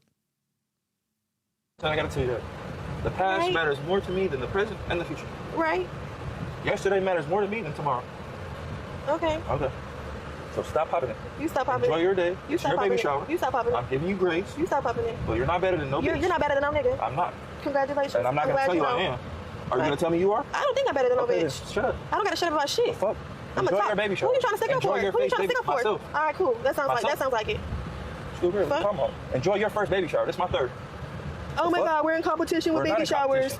That's what the fuck it sounded But like. You're trying to make your first baby shower like it's. He it's turned the something- whole script like on it's me, better than but didn't have no energy for a bitch at his motherfucking door. I don't give a fuck, bro. You're Why weird. do you keep You talking keep about that bitch? You keep putting all She's this on gone. me. You keep putting all this on me, The and I bitch ain't is fucking with gone. that. What do you want to You keep keep talking putting about all the this bitch on me. I'm not fucking with that. What do you keep want putting to all talk this on about the me. bitch for? That's what you're doing. You're putting all this on me.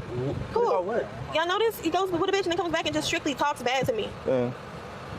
It's Oh my cool. God. There you go with the delusional shit. It's delusional. I think It's delusional. It's evident. I'm with a bitch every other day, every other weekend. It's what evident. the fuck are you It's surprised evident. for? It's evident. This is the attitude of a bitch that don't know her nigga fuck bitches. He's always saying that. He's always saying that. Oh my God, every week. The attitude You want a clip? of a bitch that know Do you her want a nigga fuck clip? bitches. You want a clip? Get it together. You get it together. What the fuck? Get it together. This is all for you. It's not for me. I done did this shit 3 times already. This is for you. This is not for me. About no baby shower? This your third time?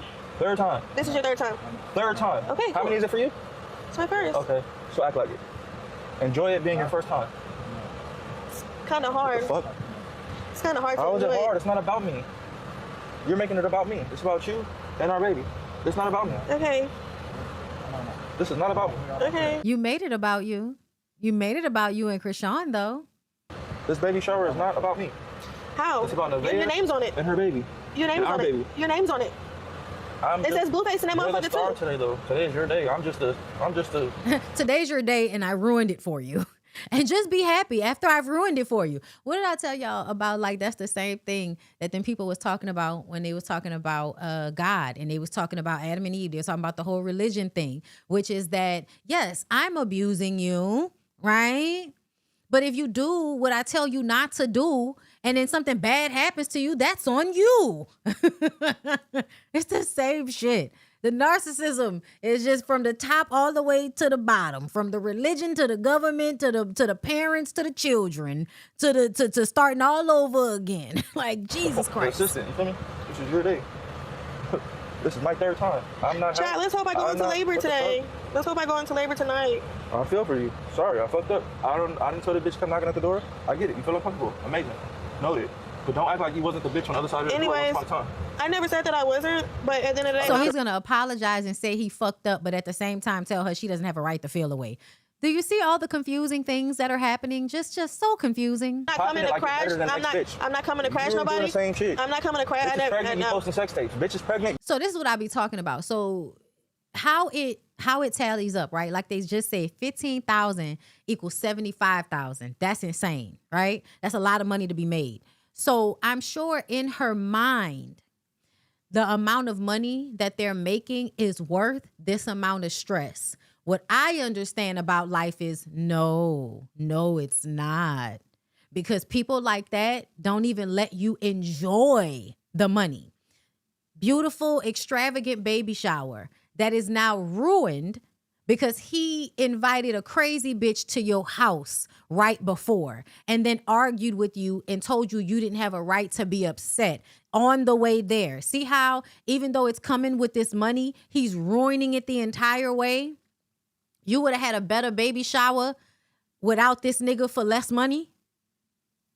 Say you took him out of it and had the baby shower just with you and your family or something like that. And it wasn't as extravagant, but it wouldn't have been somebody stressing you the fuck out, trying to send you into premature labor. Okay? And that's when you have to understand money and fame is not always worth it. Because the toll it takes almost cancels out the goal you were trying to accomplish when it comes to the money. We're going to move on to another clip of this. So in the car. this is when they pull up, I guess. He said you're lucky. Thank you. Say hi. That might be your baby in that womb, man. You said you're lucky I even came. I'm telling you, you're going too hard on that The bitch. bitch using me. I'm gonna use her. My feet are like so fat. So hear me out. And I got my fucking dress dirty. No, hear me out. Let's say it's yours. Okay, all right. So you can hear his mic. Yeah. That's all. How you feeling? He called him, he said, I'm an abuser. He knows who he is. Everybody knows who he is. It's just the fact that y'all are okay with it. And that's what he keeps trying to get everybody to understand. You like the fact that I'm like this. Stop acting like you don't like the fact that I'm like this, because you do. Ready to be It's time. Yeah. I remember doing my baby shower like kind of way before we had the baby. Yeah, we're doing it literally the same month. I like that though. Get it over with. Who is that, y'all? Who is that white boy right there? Sadly disappointed. Hi, Makita. He said the B is using me. As if he's not using her. As if he's not humiliating her for views. This bitch been in a shelter. You can do it, but I can't do it. Ain't that the same thing? I erased it, but when we was talking about Peter, it's the same thing. Adam 22, yeah. Ain't he like a disgusting, decrepit human being? How are you? This bitch ain't had no baby shower before. Exactly. So she's gonna be grateful that I brought the bitch. And I'm gonna make sure of it every day. She's crazy. The bitch chose a crazy nigga. It's okay for me to be fucked up to you because you chose this. Now, if that was the truth, why does it feel so stressful when we watch it? If it's okay, because at least he said the truth, then why do we all feel so stressed out listening to the conversation? Because it doesn't matter that we all acknowledge the truth. What matters is how harmful it is because we still feel it anyway. But I'm not gonna let her be Appreciate it. He's a cuck. Got it. everyday type shit. Yeah. Thank you so much. This is not regular. This is some shit you gonna sacrifice. You gonna give a little. You gonna take a little. Make me happy. You hear him? This just make me happy. This is a $65 million baby shower. You think I'm finna deal with you talking? She's so beautiful today. Thank you. How much? You spent millions of dollars on this baby shower? Sounds like a waste of money. Papa John. You can't be talking to me. Never even had a baby shower. What's going on? Still running it. Still running it like a bitch. Still running his mouth. If I spend my money, you better act like you better be some How are you? Cute. My money. What up, Dad? How are you? Good. Yeah, man. You know, when niggas talk about how, oh, we could tell you was raised by a single mom because of the way you run your mouth. This is what they be talking about. I don't like that. Y'all know I don't like that, just to be clear. But this is what they talk about, right? Because, I guess the idea is that men don't do this. Men do this. And it's also not true. My dad didn't grow up in a 2-parent household. And when he got mad and he was drinking and he felt like he wanted to keep saying shit, he would keep saying shit. Men do that. So I don't know why y'all say that that's like a single mom thing. But ultimately, this is like another explanation of the way men just love to run their fucking mouth and keep saying shit and then act as if when the woman responds to it, she's wrong. Yeah, I'm great. Look at her smiling. We got the same. The van. Yeah, Whack 100 bitch ass. Yeah. Yeah. See, even the fact that Adam 22 and Whack 100 are there. And that's what I'm saying. Like, so y'all really think this money is worth it? You're not even gonna have this money in a few years, right? And I'm talking about her. Because if he decides to move on to the next, like, what girl?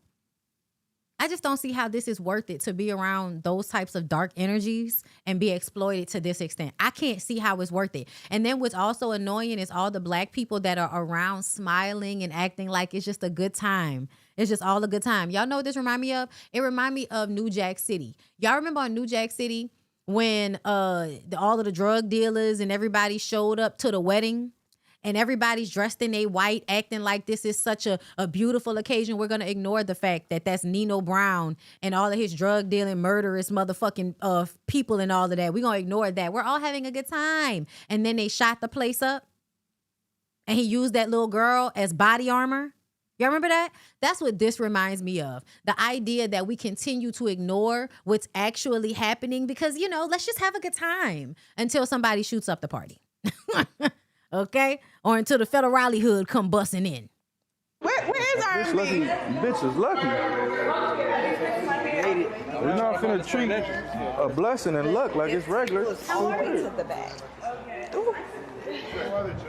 Hey, congratulations. Thank you so much. Hi. Thank you so much.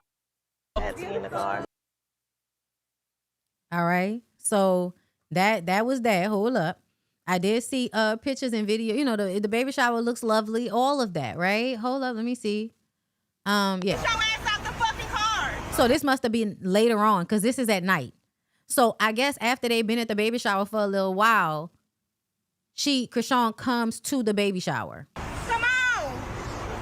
Matter of fact, take it. Now, mind you, you don't care about your baby because you're allowing all of this stress to happen to you while you're pregnant. So that just goes to show you don't care about yourself or your baby.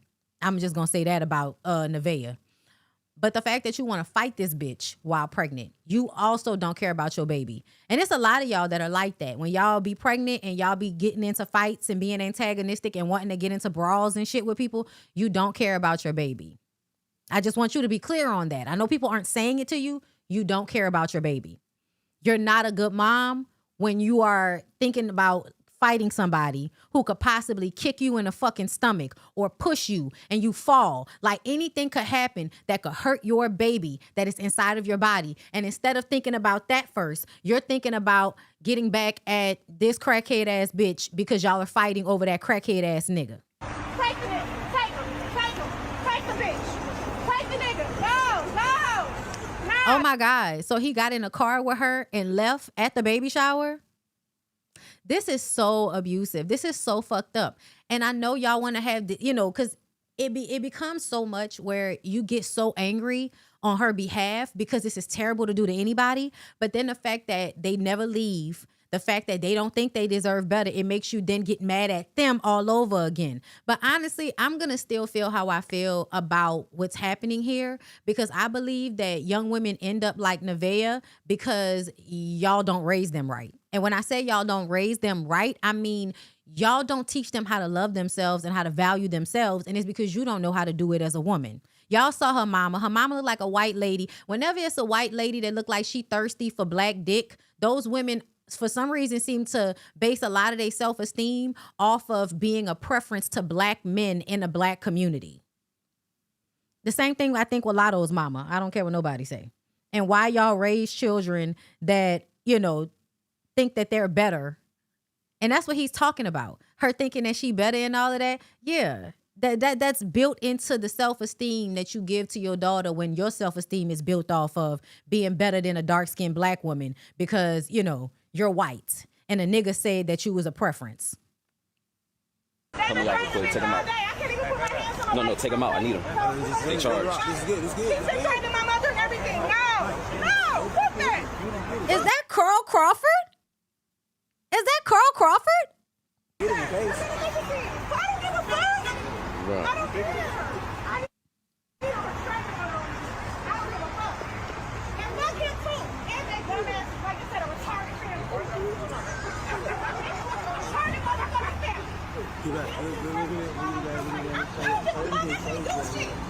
I can't do shit. I'm not paying 2 kids. I can't do shit. Well, I'm stressed, Monique. I'm stressed.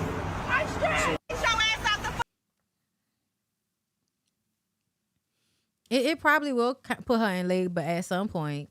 So then I think Krishan responded to Sean. Oh, so wait, this was before, y'all. You made baby with a person you had. I don't hate you. Look, now he want to be nice and shit. This is the roller coaster. 1 minute I hate you, you ain't shit. Then the next minute. And I was mad because when I saw some of these clips of them kissing and having a good time for 5 minutes, because that's about as long as it lasted before the bullshit happened, they was playing Me and My Nigga song, and I got really offended.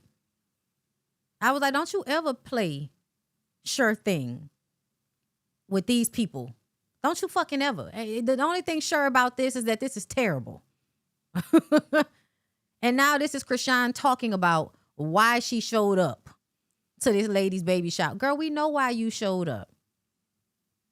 Because you just like Clarissa. Y'all have let the triangulation go to y'all head. Y'all are weirdo ass, childish, insecure, mean bitches. Y'all can see that I didn't bluff about pulling up, knocking on the door, and asking for a friendly fade. Period. I'm not talking about the pregnant woman. I'm talking about who gonna love her and fight for her because she running her. Who's gonna love her enough to fight your crackhead ass on her behalf? That's the testament of love now. If my family will come outside to fight you because your weird ass showed up wanting to fight a pregnant woman, and the idea is that, you know, a friendly, I'm mad at Ray J because Ray J is the one that have y'all saying friendly fade. Okay? I wish more people would have beat his ass. But yeah, I really, girl, this is so like aggravating to me because Krishan is such a weird ass bitch. Like, to me, all of this shows you should not have custody of a child. That's the Because y'all don't have good sense. Y'all don't have good sense. You don't understand self-preservation. You don't understand like taking care of yourself and your child and protecting them from toxicity and raising a cortisol level. Y'all don't understand that, which is why you should not be parents. And it's also a reason why that Christian shit that she be pulling don't mean a motherfucking thing. I keep saying that. It doesn't make you a better person. It just tells you that when you fuck up, God will forgive you so you can go on to fuck up again. Just come back and apologize. Get a church some money. About my son. Indulgences. My God, it's indulgences. It's paying for the forgiveness of sins. This is why they created all of them other denominations. And this is what y'all do. You don't know how many times I slapped Blue and beat up Blue for running his mouth? He don't get no free ski pass. So why should I let the next female? At least y'all can see. Because fighting people is assault and it's illegal and it doesn't solve anything, because essentially you can beat somebody up and you cannot shut them up because you can't control other people. That's why. That's why, hun. Because trust me, I'm one of them people. I'm one of them people, child. I'm going to fight you and we can get into, well, not no more, because now I'm like, girl, please. Don't make, listen, girl, what? I don't give a fuck what you Man, come on. Not fighting nobody. Leave me alone. Leave me be, bitch. I'm not fighting nobody. You know what I'm saying? So it was empty. It was soulless. There was no warmth there. There was no. You mean like no warmth? You mean like growing up with you as a mama? You mean like coming to your house? No warmth? It was all just, and it's sex and it's sad. You can still do content, really good content, open and transparent content without. It's the weirdest thing when, and this is when I start to like understand. I don't like it, but it's when I start to understand why certain men hate single mothers so much. Because some of y'all are just full of shit and y'all are just looking for a reason to beat up on women because y'all hate women because, you know, misogynist, sexism, patriarchy, the whole thing, right? But sometimes they be talking about a certain type of mama and they be talking about bitches like this. Y'all ruin these fucking kids and then think you are on some moral high ground that you can judge them from when the reason why they're fucked up like they are is because you are fucked up like you are. And this is not, y'all know there are some times where a parent do the very best they can and the world still makes your child an asshole. That's not this. That's not this. This very specific situation showcases the type of abusive mother that will create a sociopath. And it is one that builds a child from the framework of creating a hyper masculine man that the mom would want to fuck. That is what the mom is projecting onto the boy child. That's what you did. You turned your son into the hyper masculine toxic fuck nigga that you would have wanted to be laid up with. That's what you turned him into. But he was your kid. And just as a warning, everybody, one of the worst things that you can do as a parent is to beat up on your children about things and then turn around and have no integrity when it comes to a nigga and then watch you be like that. You'll be beating up on your son about what he got to do, what he got to do, what he got to do, or your daughter, what she got to do, what she got to do. And then a man come into your life. He can lie to you. He can cheat. He can take from you. He can be abusive to you. He can be mean to your kids. And you will still go lay up in the room with him and fuck him and then come out and make food and clean up and move your children out the way for him. And it shows that you don't have no integrity. And so your kids start to look at you like, bitch, you raggedy as fuck. Cause you'll come down on me, fuck over me, your kid, that be holding your hand when you be crying about them fuck ass niggas. But then when you back good with them niggas, now you talking to me crazy and shit. You don't give a fuck about me because some dick arrived. Yeah, that's why they can't stand y'all. And it's not all of us. And we should not all be made to punish for the few of y'all that are like this. And that's what the problem is, because men like to use like anti-black stereotypes. Black men like to use anti-black stereotypes against black women. Some of their pain is righteous, but you need to direct that shit at who it need to go at. And stop living in it to the point that you then create those women. Because you have to look at, when Clarissa is your mama, you got to be able to see how she was fucked up so that you can be better, so you don't end up like her. It's not always, oh, I don't like my parent. No, it's really, I'm going to have to empathize with them so I can understand why they made the decisions that they made so that I can do differently, so I can do different. But when you don't take the time to humanize your parent so that you can understand why they made the decisions that they made, you just end up being mad and angry. And all it is I'm living my life with this energy of I'm hurting you. I'm getting back at you for what you did to me by the way I'm living my life. That's what he doing. And that's because he doesn't humanize his mama. But she didn't humanize him either. Because when you humanize your children, you don't knock them upside the fucking head because they played with a baby doll or because they used their hand when they talked. Because a lot of times what is actually being smart and expressive, y'all find it feminine. And so you respond in this hostile manner towards boy children in any little mannerism or any little thing that they say. When you police them like that, you make them hyper aware of every little thing they do.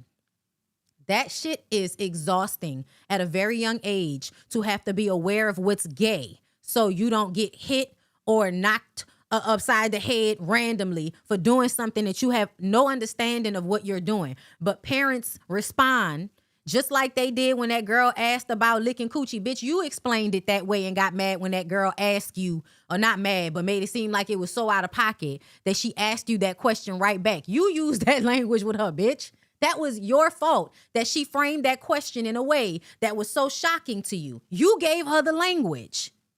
That's my problem most of the time with y'all when y'all have conversations around children, is that y'all neglect how the adults affect the children. The children are not becoming this way on their own.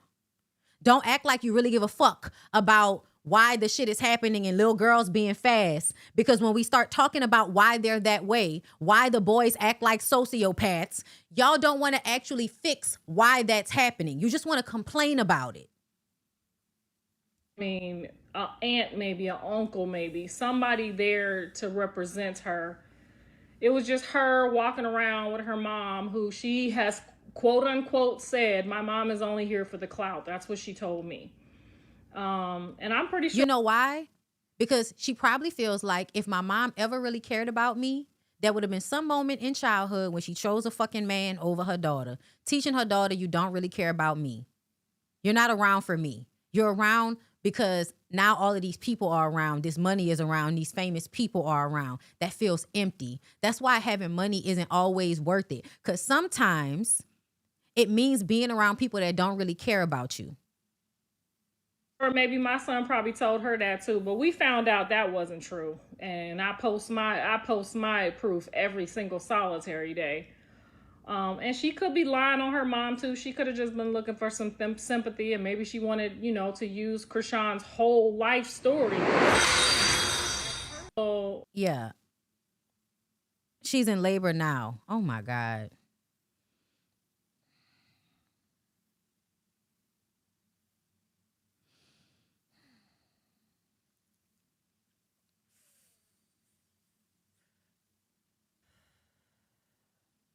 Excuse me for being emotional for a second. Because even though like these, like you're supposed to feel no empathy for these people. But I still do. Because now a new little human is about to come into this bullshit. That's literally what I'm emotional about. Thinking about this brand new little baby that is not going to have a day of peace because this is the environment.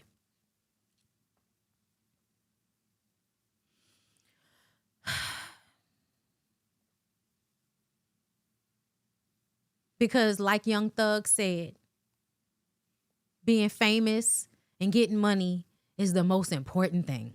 That's what Young Thug said. That's what y'all let be told to some fucking children. This is what y'all are showing to the children. That's why I get so upset at y'all being mad at the kids for where we are. That's why I get so upset about it. You know what I'm saying? Because like I actually think about what it means to be a little baby and a child, a toddler, in an environment where people are not in control of their emotions. And even the way when she was getting her makeup done, they was talking about the way she was pushing that little baby, her son, away from her as she was getting her makeup done. And it was obvious that she was like agitated, but she's even more agitated because she's with someone that's always putting her in high, energy situations, high, toxicity, all of that, being angry. And like that shit is crazy to me. There are some people that live for that, y'all. There are some people that live for that. And it be all well and good until y'all start bringing little babies and children into these situations. All right, y'all. This is the last thing, and then I'm going to get out of here. Bless you. So as I was up here, apparently Candy said this. Not nice to me. I am not nice to you. Did you see the clip where K. Michelle, she mentioned that you were a mean girl in Atlanta? I personally feel that mean girls can't call other girls mean girls. It doesn't work like that. Like, we've seen her, like, literally go in on people on multiple times on camera, on television, calling people out their name, doing all the things. And with that, I have to say, if I'm a mean girl, she was a mean girl too. If you are not nice to me, I am not nice to you. Most Tauruses that we are very straightforward. Girl, we don't like beat around the bush. Whatever I'm thinking, I say it. It is what it is. It is what it is. And I don't really care.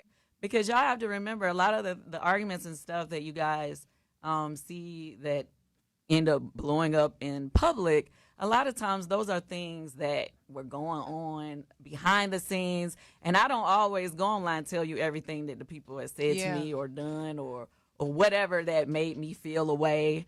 I don't always give y'all that information, so y'all may only see what the other person said and be like, well, Candy did this. Taurus is, in my opinion. And what do I do? I just say, okay. That's how you feel. Let them. Yeah. Let them. Are not nice to me. I am not nice to you. Did you see? Okay. So I feel like this is fair to say. This is fair to say.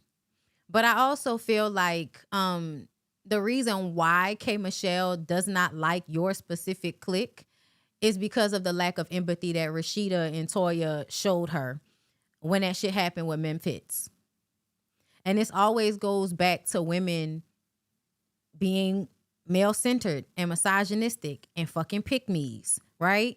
Because instead of recognizing that you weren't there, so you don't know, and just not having an opinion about the shit, you want to actually vocalize to somebody that they're lying about something that happened to them because you want to believe a man, as if men are not violent, as if men don't often put their hands on women, especially rough and tumble ass black men that might be suppressing homosexuality, like Memphis. I don't know if y'all remember how he talk and all of that shit, but he is a nigga, very much a pretty nigga that gives like angry butch queen, if he was really being honest with himself. A lot of the way he acted with women felt like a man that not only hates women, but is envious of women for qualities he cannot occupy as a man like him in our society. That's what he felt like a lot of times to me, right? So there's a plethora of misogyny and bullshit going on in there. No tea, no shade, right? Rashida decided to come on national television and tell K. Michelle that she didn't believe that it happened to her, which I feel like we all felt as one of the most disrespectful things you could ever say. And it's consistently shown how Rashida doesn't have heart for anybody when it comes to things like that. To me, it is nothing but karma that 20 years later, your daughter, your stepdaughter, is in a domestic violence situation. Because to me, the things that you ignore are the things that persist. You ignore the truth of how men show up with women in relationships. You ignore the truth of that. And then it ends up happening to you far down the line because you ignore. Y'all ignore. That's what y'all do. And that's the sad part. Candy is a good friend.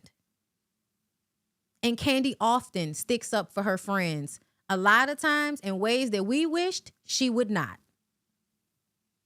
Because it often implies that you are like the people you hang around. And she is in a way that they are Gen X, male-centered, black women. They fit the demographic. They fit that demographic. And that's just what it is. That's why they get along, because that's their demographic. They have some of the same experiences, but they still have a certain type of mindset about these things. That's just what it is. That's why they're friends. And K. Michelle, the truth of the matter is you're no different. You're no different. Because you have some of the same values. You just wasn't a part of the clique. And I think that's one of the reasons why you probably feel a way. It's because you felt you would probably fit in more with their clique. Because they were actually talented for the most part, Candy and them, And Rashida's a good rapper. She was, okay? I think maybe at the beginning you thought you would fit in more with them. But then when a man comes up, the male-centered women are going to censor the man. And if you were actually harmed by that man, even though you're male-centered too, that's going to have you on the outs of the male-centered women. That's why we say it's fucked up. That's why we say it's not right. To me, I do not think that Candy is a mean girl because I think Candy intends to do right by people consistently. And I feel as if just staying out of something and staying on my friend's side of things and not fooling with you doesn't make me a mean girl or a bad person because I don't want to fool with you. What Rashida did and all of that, yeah, that was fucked up. But as far as Candy's positioning of, I'm just not fooling with you, she's entitled to not fool with you. Because the truth of the matter is, Kay, you know I like you. I do. But you're not that different from Tamara. You're not that different from Tamara. You're not. That's why y'all would always get into it. Because y'all had a lot of things in common. I'm not mad at Candy for saying, if you mean to me, I'm mean to you. Because K. Michelle has done things at times that's, you know, it's mean girl shit. I always, listen, I tell y'all all the time, the fact that that lady went and befriended Jocelyn Hernandez was always a moment for me where I was like, oh, okay. Because I don't know why, y'all. I mean, this is just what it is. But y'all know how at the beginning of reality shows, y'all be liking a bad person all the time? I never do. I never like Jocelyn. I never like Nene. Whoever the mean girl is, that character trait is one that I just don't like. I'm sorry. I won't apologize for it. I just think that people being unnecessarily mean just because they're insecure is weak shit. Okay? And that's just how I feel about it. In real life, Candy has extended herself to people that she wasn't even supposed to extend herself to. I will not align with the fact that y'all want to call her a mean girl. Because outside of what she did for us as content creators coming into this space, okay, she also has done things for even Tamara's disrespectful ass. People that have done Candy wrong, she has given them second chances to the point that we be like, hey, bitch, stop giving people chances. Her and Shamika got that in common, okay? They have that in common. Some personality traits just, you know, okay? So, yeah, I don't... See the clip where... I don't think Candy was wrong for saying that. And I also feel like, I don't care what nobody... I saw K. Michelle on live last night. I wasn't about to sit and watch it because I knew what she was going to be up there doing. You know what I'm saying? You just going to be up here trying, you know, did I lie? Girl, listen, I'm not about to play this game with you. I know what you did up there. And you ain't got to argue with me about it because I know what you did up there. And it's cool. And I hope that it all plays out for you next season. And I would really love for Shamia to really learn how to fortify herself. Realize you don't need other people to agree with how you feel. You don't need other people to validate how you feel. Okay? Stop letting people step all over you. Stop apologizing. Stop saying nice shit about people that wouldn't say nice shit about you. Stop apologizing to bitches that don't want to apologize to you. Understand the inequities of what is happening and treat people accordingly. That's all you need to do. Stop taking the high road. Stop taking the high road. Learn something from Kelly. Kelly refuses to let y'all shut her up. And I appreciate that because I'm a similar personality. You're not finna shut me up, bitch. And I know that the reason why you so mad is because you can't. I've experienced that my entire life, people fucking with me and then getting mad when I don't stop because I don't know what the fuck you thought. But I can keep going and going and going and going, bitch. Energizer bunny. Sometimes the only thing that stops me is my maturity level.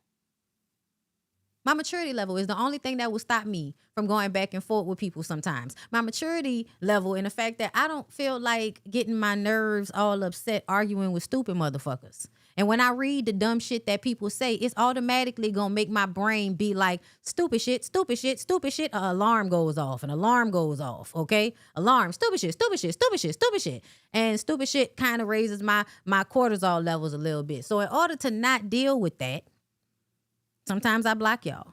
And then I have a mechanism that clicks in sometimes where shit be so stupid I start laughing. And I always love when that happens. That's always surprising. Because sometimes people have said some shit and I'm like, wait, what? It's funny. It be funny. And I love that response. That's my favorite response. It's to laugh. Because a lot of times the people just really want to get you upset. They really want to get you mad. And the fact that you find it comical, Oh, they don't like that. They don't. Yeah, well, such is life. Tip a girl, okay? Tip a friend. I appreciate y'all. Thank y'all for coming through today. Let me read y'all super chats before y'all get up out of here. Okay. J Ray, thank you for the super chat. He thinks because his connect got her on the show and him being messy on the show gave her a storyline which paid her millions. With that logic, she owes Mel too because her sister was just as messy. That's what you talking about, Peter. Peter bitch ass. Yeah. That's the same thing that Scrappy thinks, right? Like, you know, getting the girls on the reality show and using them as if it wasn't mutually beneficial for your boring ass to have a woman to go back and forth with on a reality show. You gonna act like you did her some favor and she owe you something that you don't owe her. Nigga, please. Tish tosh. It's ridiculous.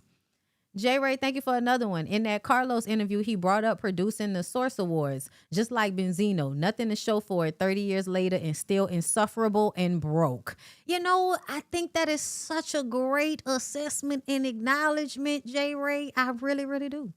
I appreciate that. And I couldn't agree more. And it's because it is about the fact that they brain and their emotions don't be connecting all of the time. These niggas have delusions of grandeur. They can't see how they be the problem. That's you know, like it's a blaring lack of self-awareness. Like the fact that Peter doesn't know how much of a bitch ass nigga he sounds like, complaining about the fact that Cynthia didn't want to get a house with him so that he could have a house when he came out of jail. That bitch, they don't owe you that. The fact that you are online bitching and moaning about it, you have such a blind spot that you don't even see how weak that is. As a man, as a Jamaican man that wants to give strong energy all the time, you don't even see how weak it is to be online whining about the fact that you couldn't get money or some type of financial situation out of a woman. Like, so weak. And you know what I'm saying? Like, to me, that type of mentality, that lack of being able to take accountability for oneself is the reason why 30 years later you don't have shit to show for it. That's how I feel to me. I don't know. I could be wrong. I'm still aging. So, you know, when I get to like 45, we'll have a different conversation and we'll figure out if these morals is helping me. Anyway, this inner work I be doing. Graduated Thought, thank you so much for being here and always, sending super chats and gifting people with memberships. Thank you so much. I remember being asked by a fourth grader if I got pregnant from having sex, then asking me what sex was. The school was like, don't explain shit about your 8-month pregnant belly. Yeah, see, that's ridiculous. And I've always thought that that was ridiculous. Like, this is literally how children get here. They need to understand this. They need to understand it. And there are ways to explain it in a way that children will understand.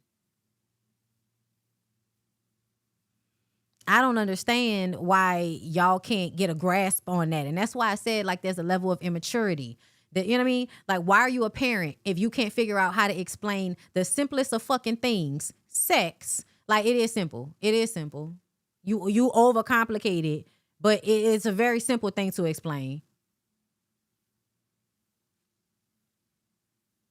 Mommy and daddy have interchangeable parts that when they connect sometimes, it creates babies.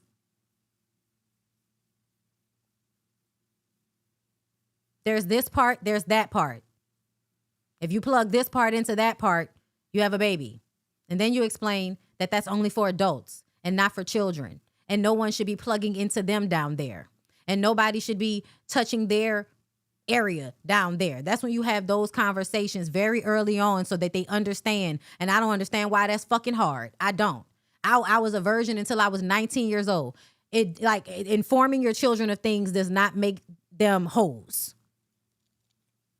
It's like 2026. I don't know. I felt like we should have learned this by now. The 90s happened. Why aren't we clear on this right now? Why aren't we clear on this? That's because y'all took this shit out the education system because y'all so worried about children knowing what sex is, making them have sex like they not gonna have sex. They're gonna have sex. They're gonna have sex. Very happy Mondays. Thank you for the super chat. Wiki said the term originates from the Narragansett word papoose, meaning child. He chose that. He don't want to grow up. He's a Toys R Us kid. He thinks he got a lot of toys that he can play with.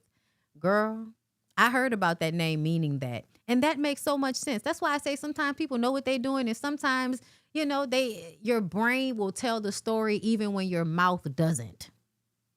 I love that. I love that. I love that. That means there are always signals when people are trying to be manipulative and hide shit about themselves. And as a hyper aware, okay, victim of abuse, okay, because I believe that beating your children is abuse. Hitting your children is abuse. Corporal punishment is abuse. It's abuse. It's abuse. And then when you add the fact that you abuse the other parent, it's abuse. We're all getting hit. It feels terrible. We're all scared. We're all really hurt. But we have to shut up about it. Yeah. Yeah, that's what happens. And if you don't do work, you become a violent little thing, you know? Asada, thank you so much for the super chat. Allegedly, it was said that Krishan talks about dark-skinned people real bad and Blueface as well. Well, that's not shocking. Like, ignorant people usually hold all of the phobias.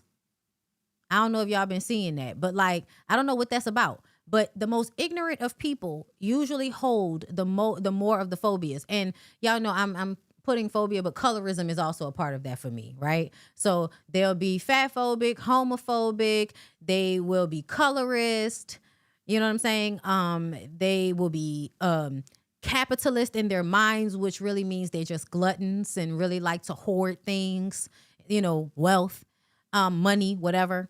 And they're cruel. They're cruel. They're really, really cruel. So it's a lack of having empathy for people going on. You know what I'm saying? Yeah, that makes total sense. Why? I mean, it's obvious that he's colorist. Look at all the women that he's been with. All of them are white or biracial, or like Krishan, the same color as a biracial bitch.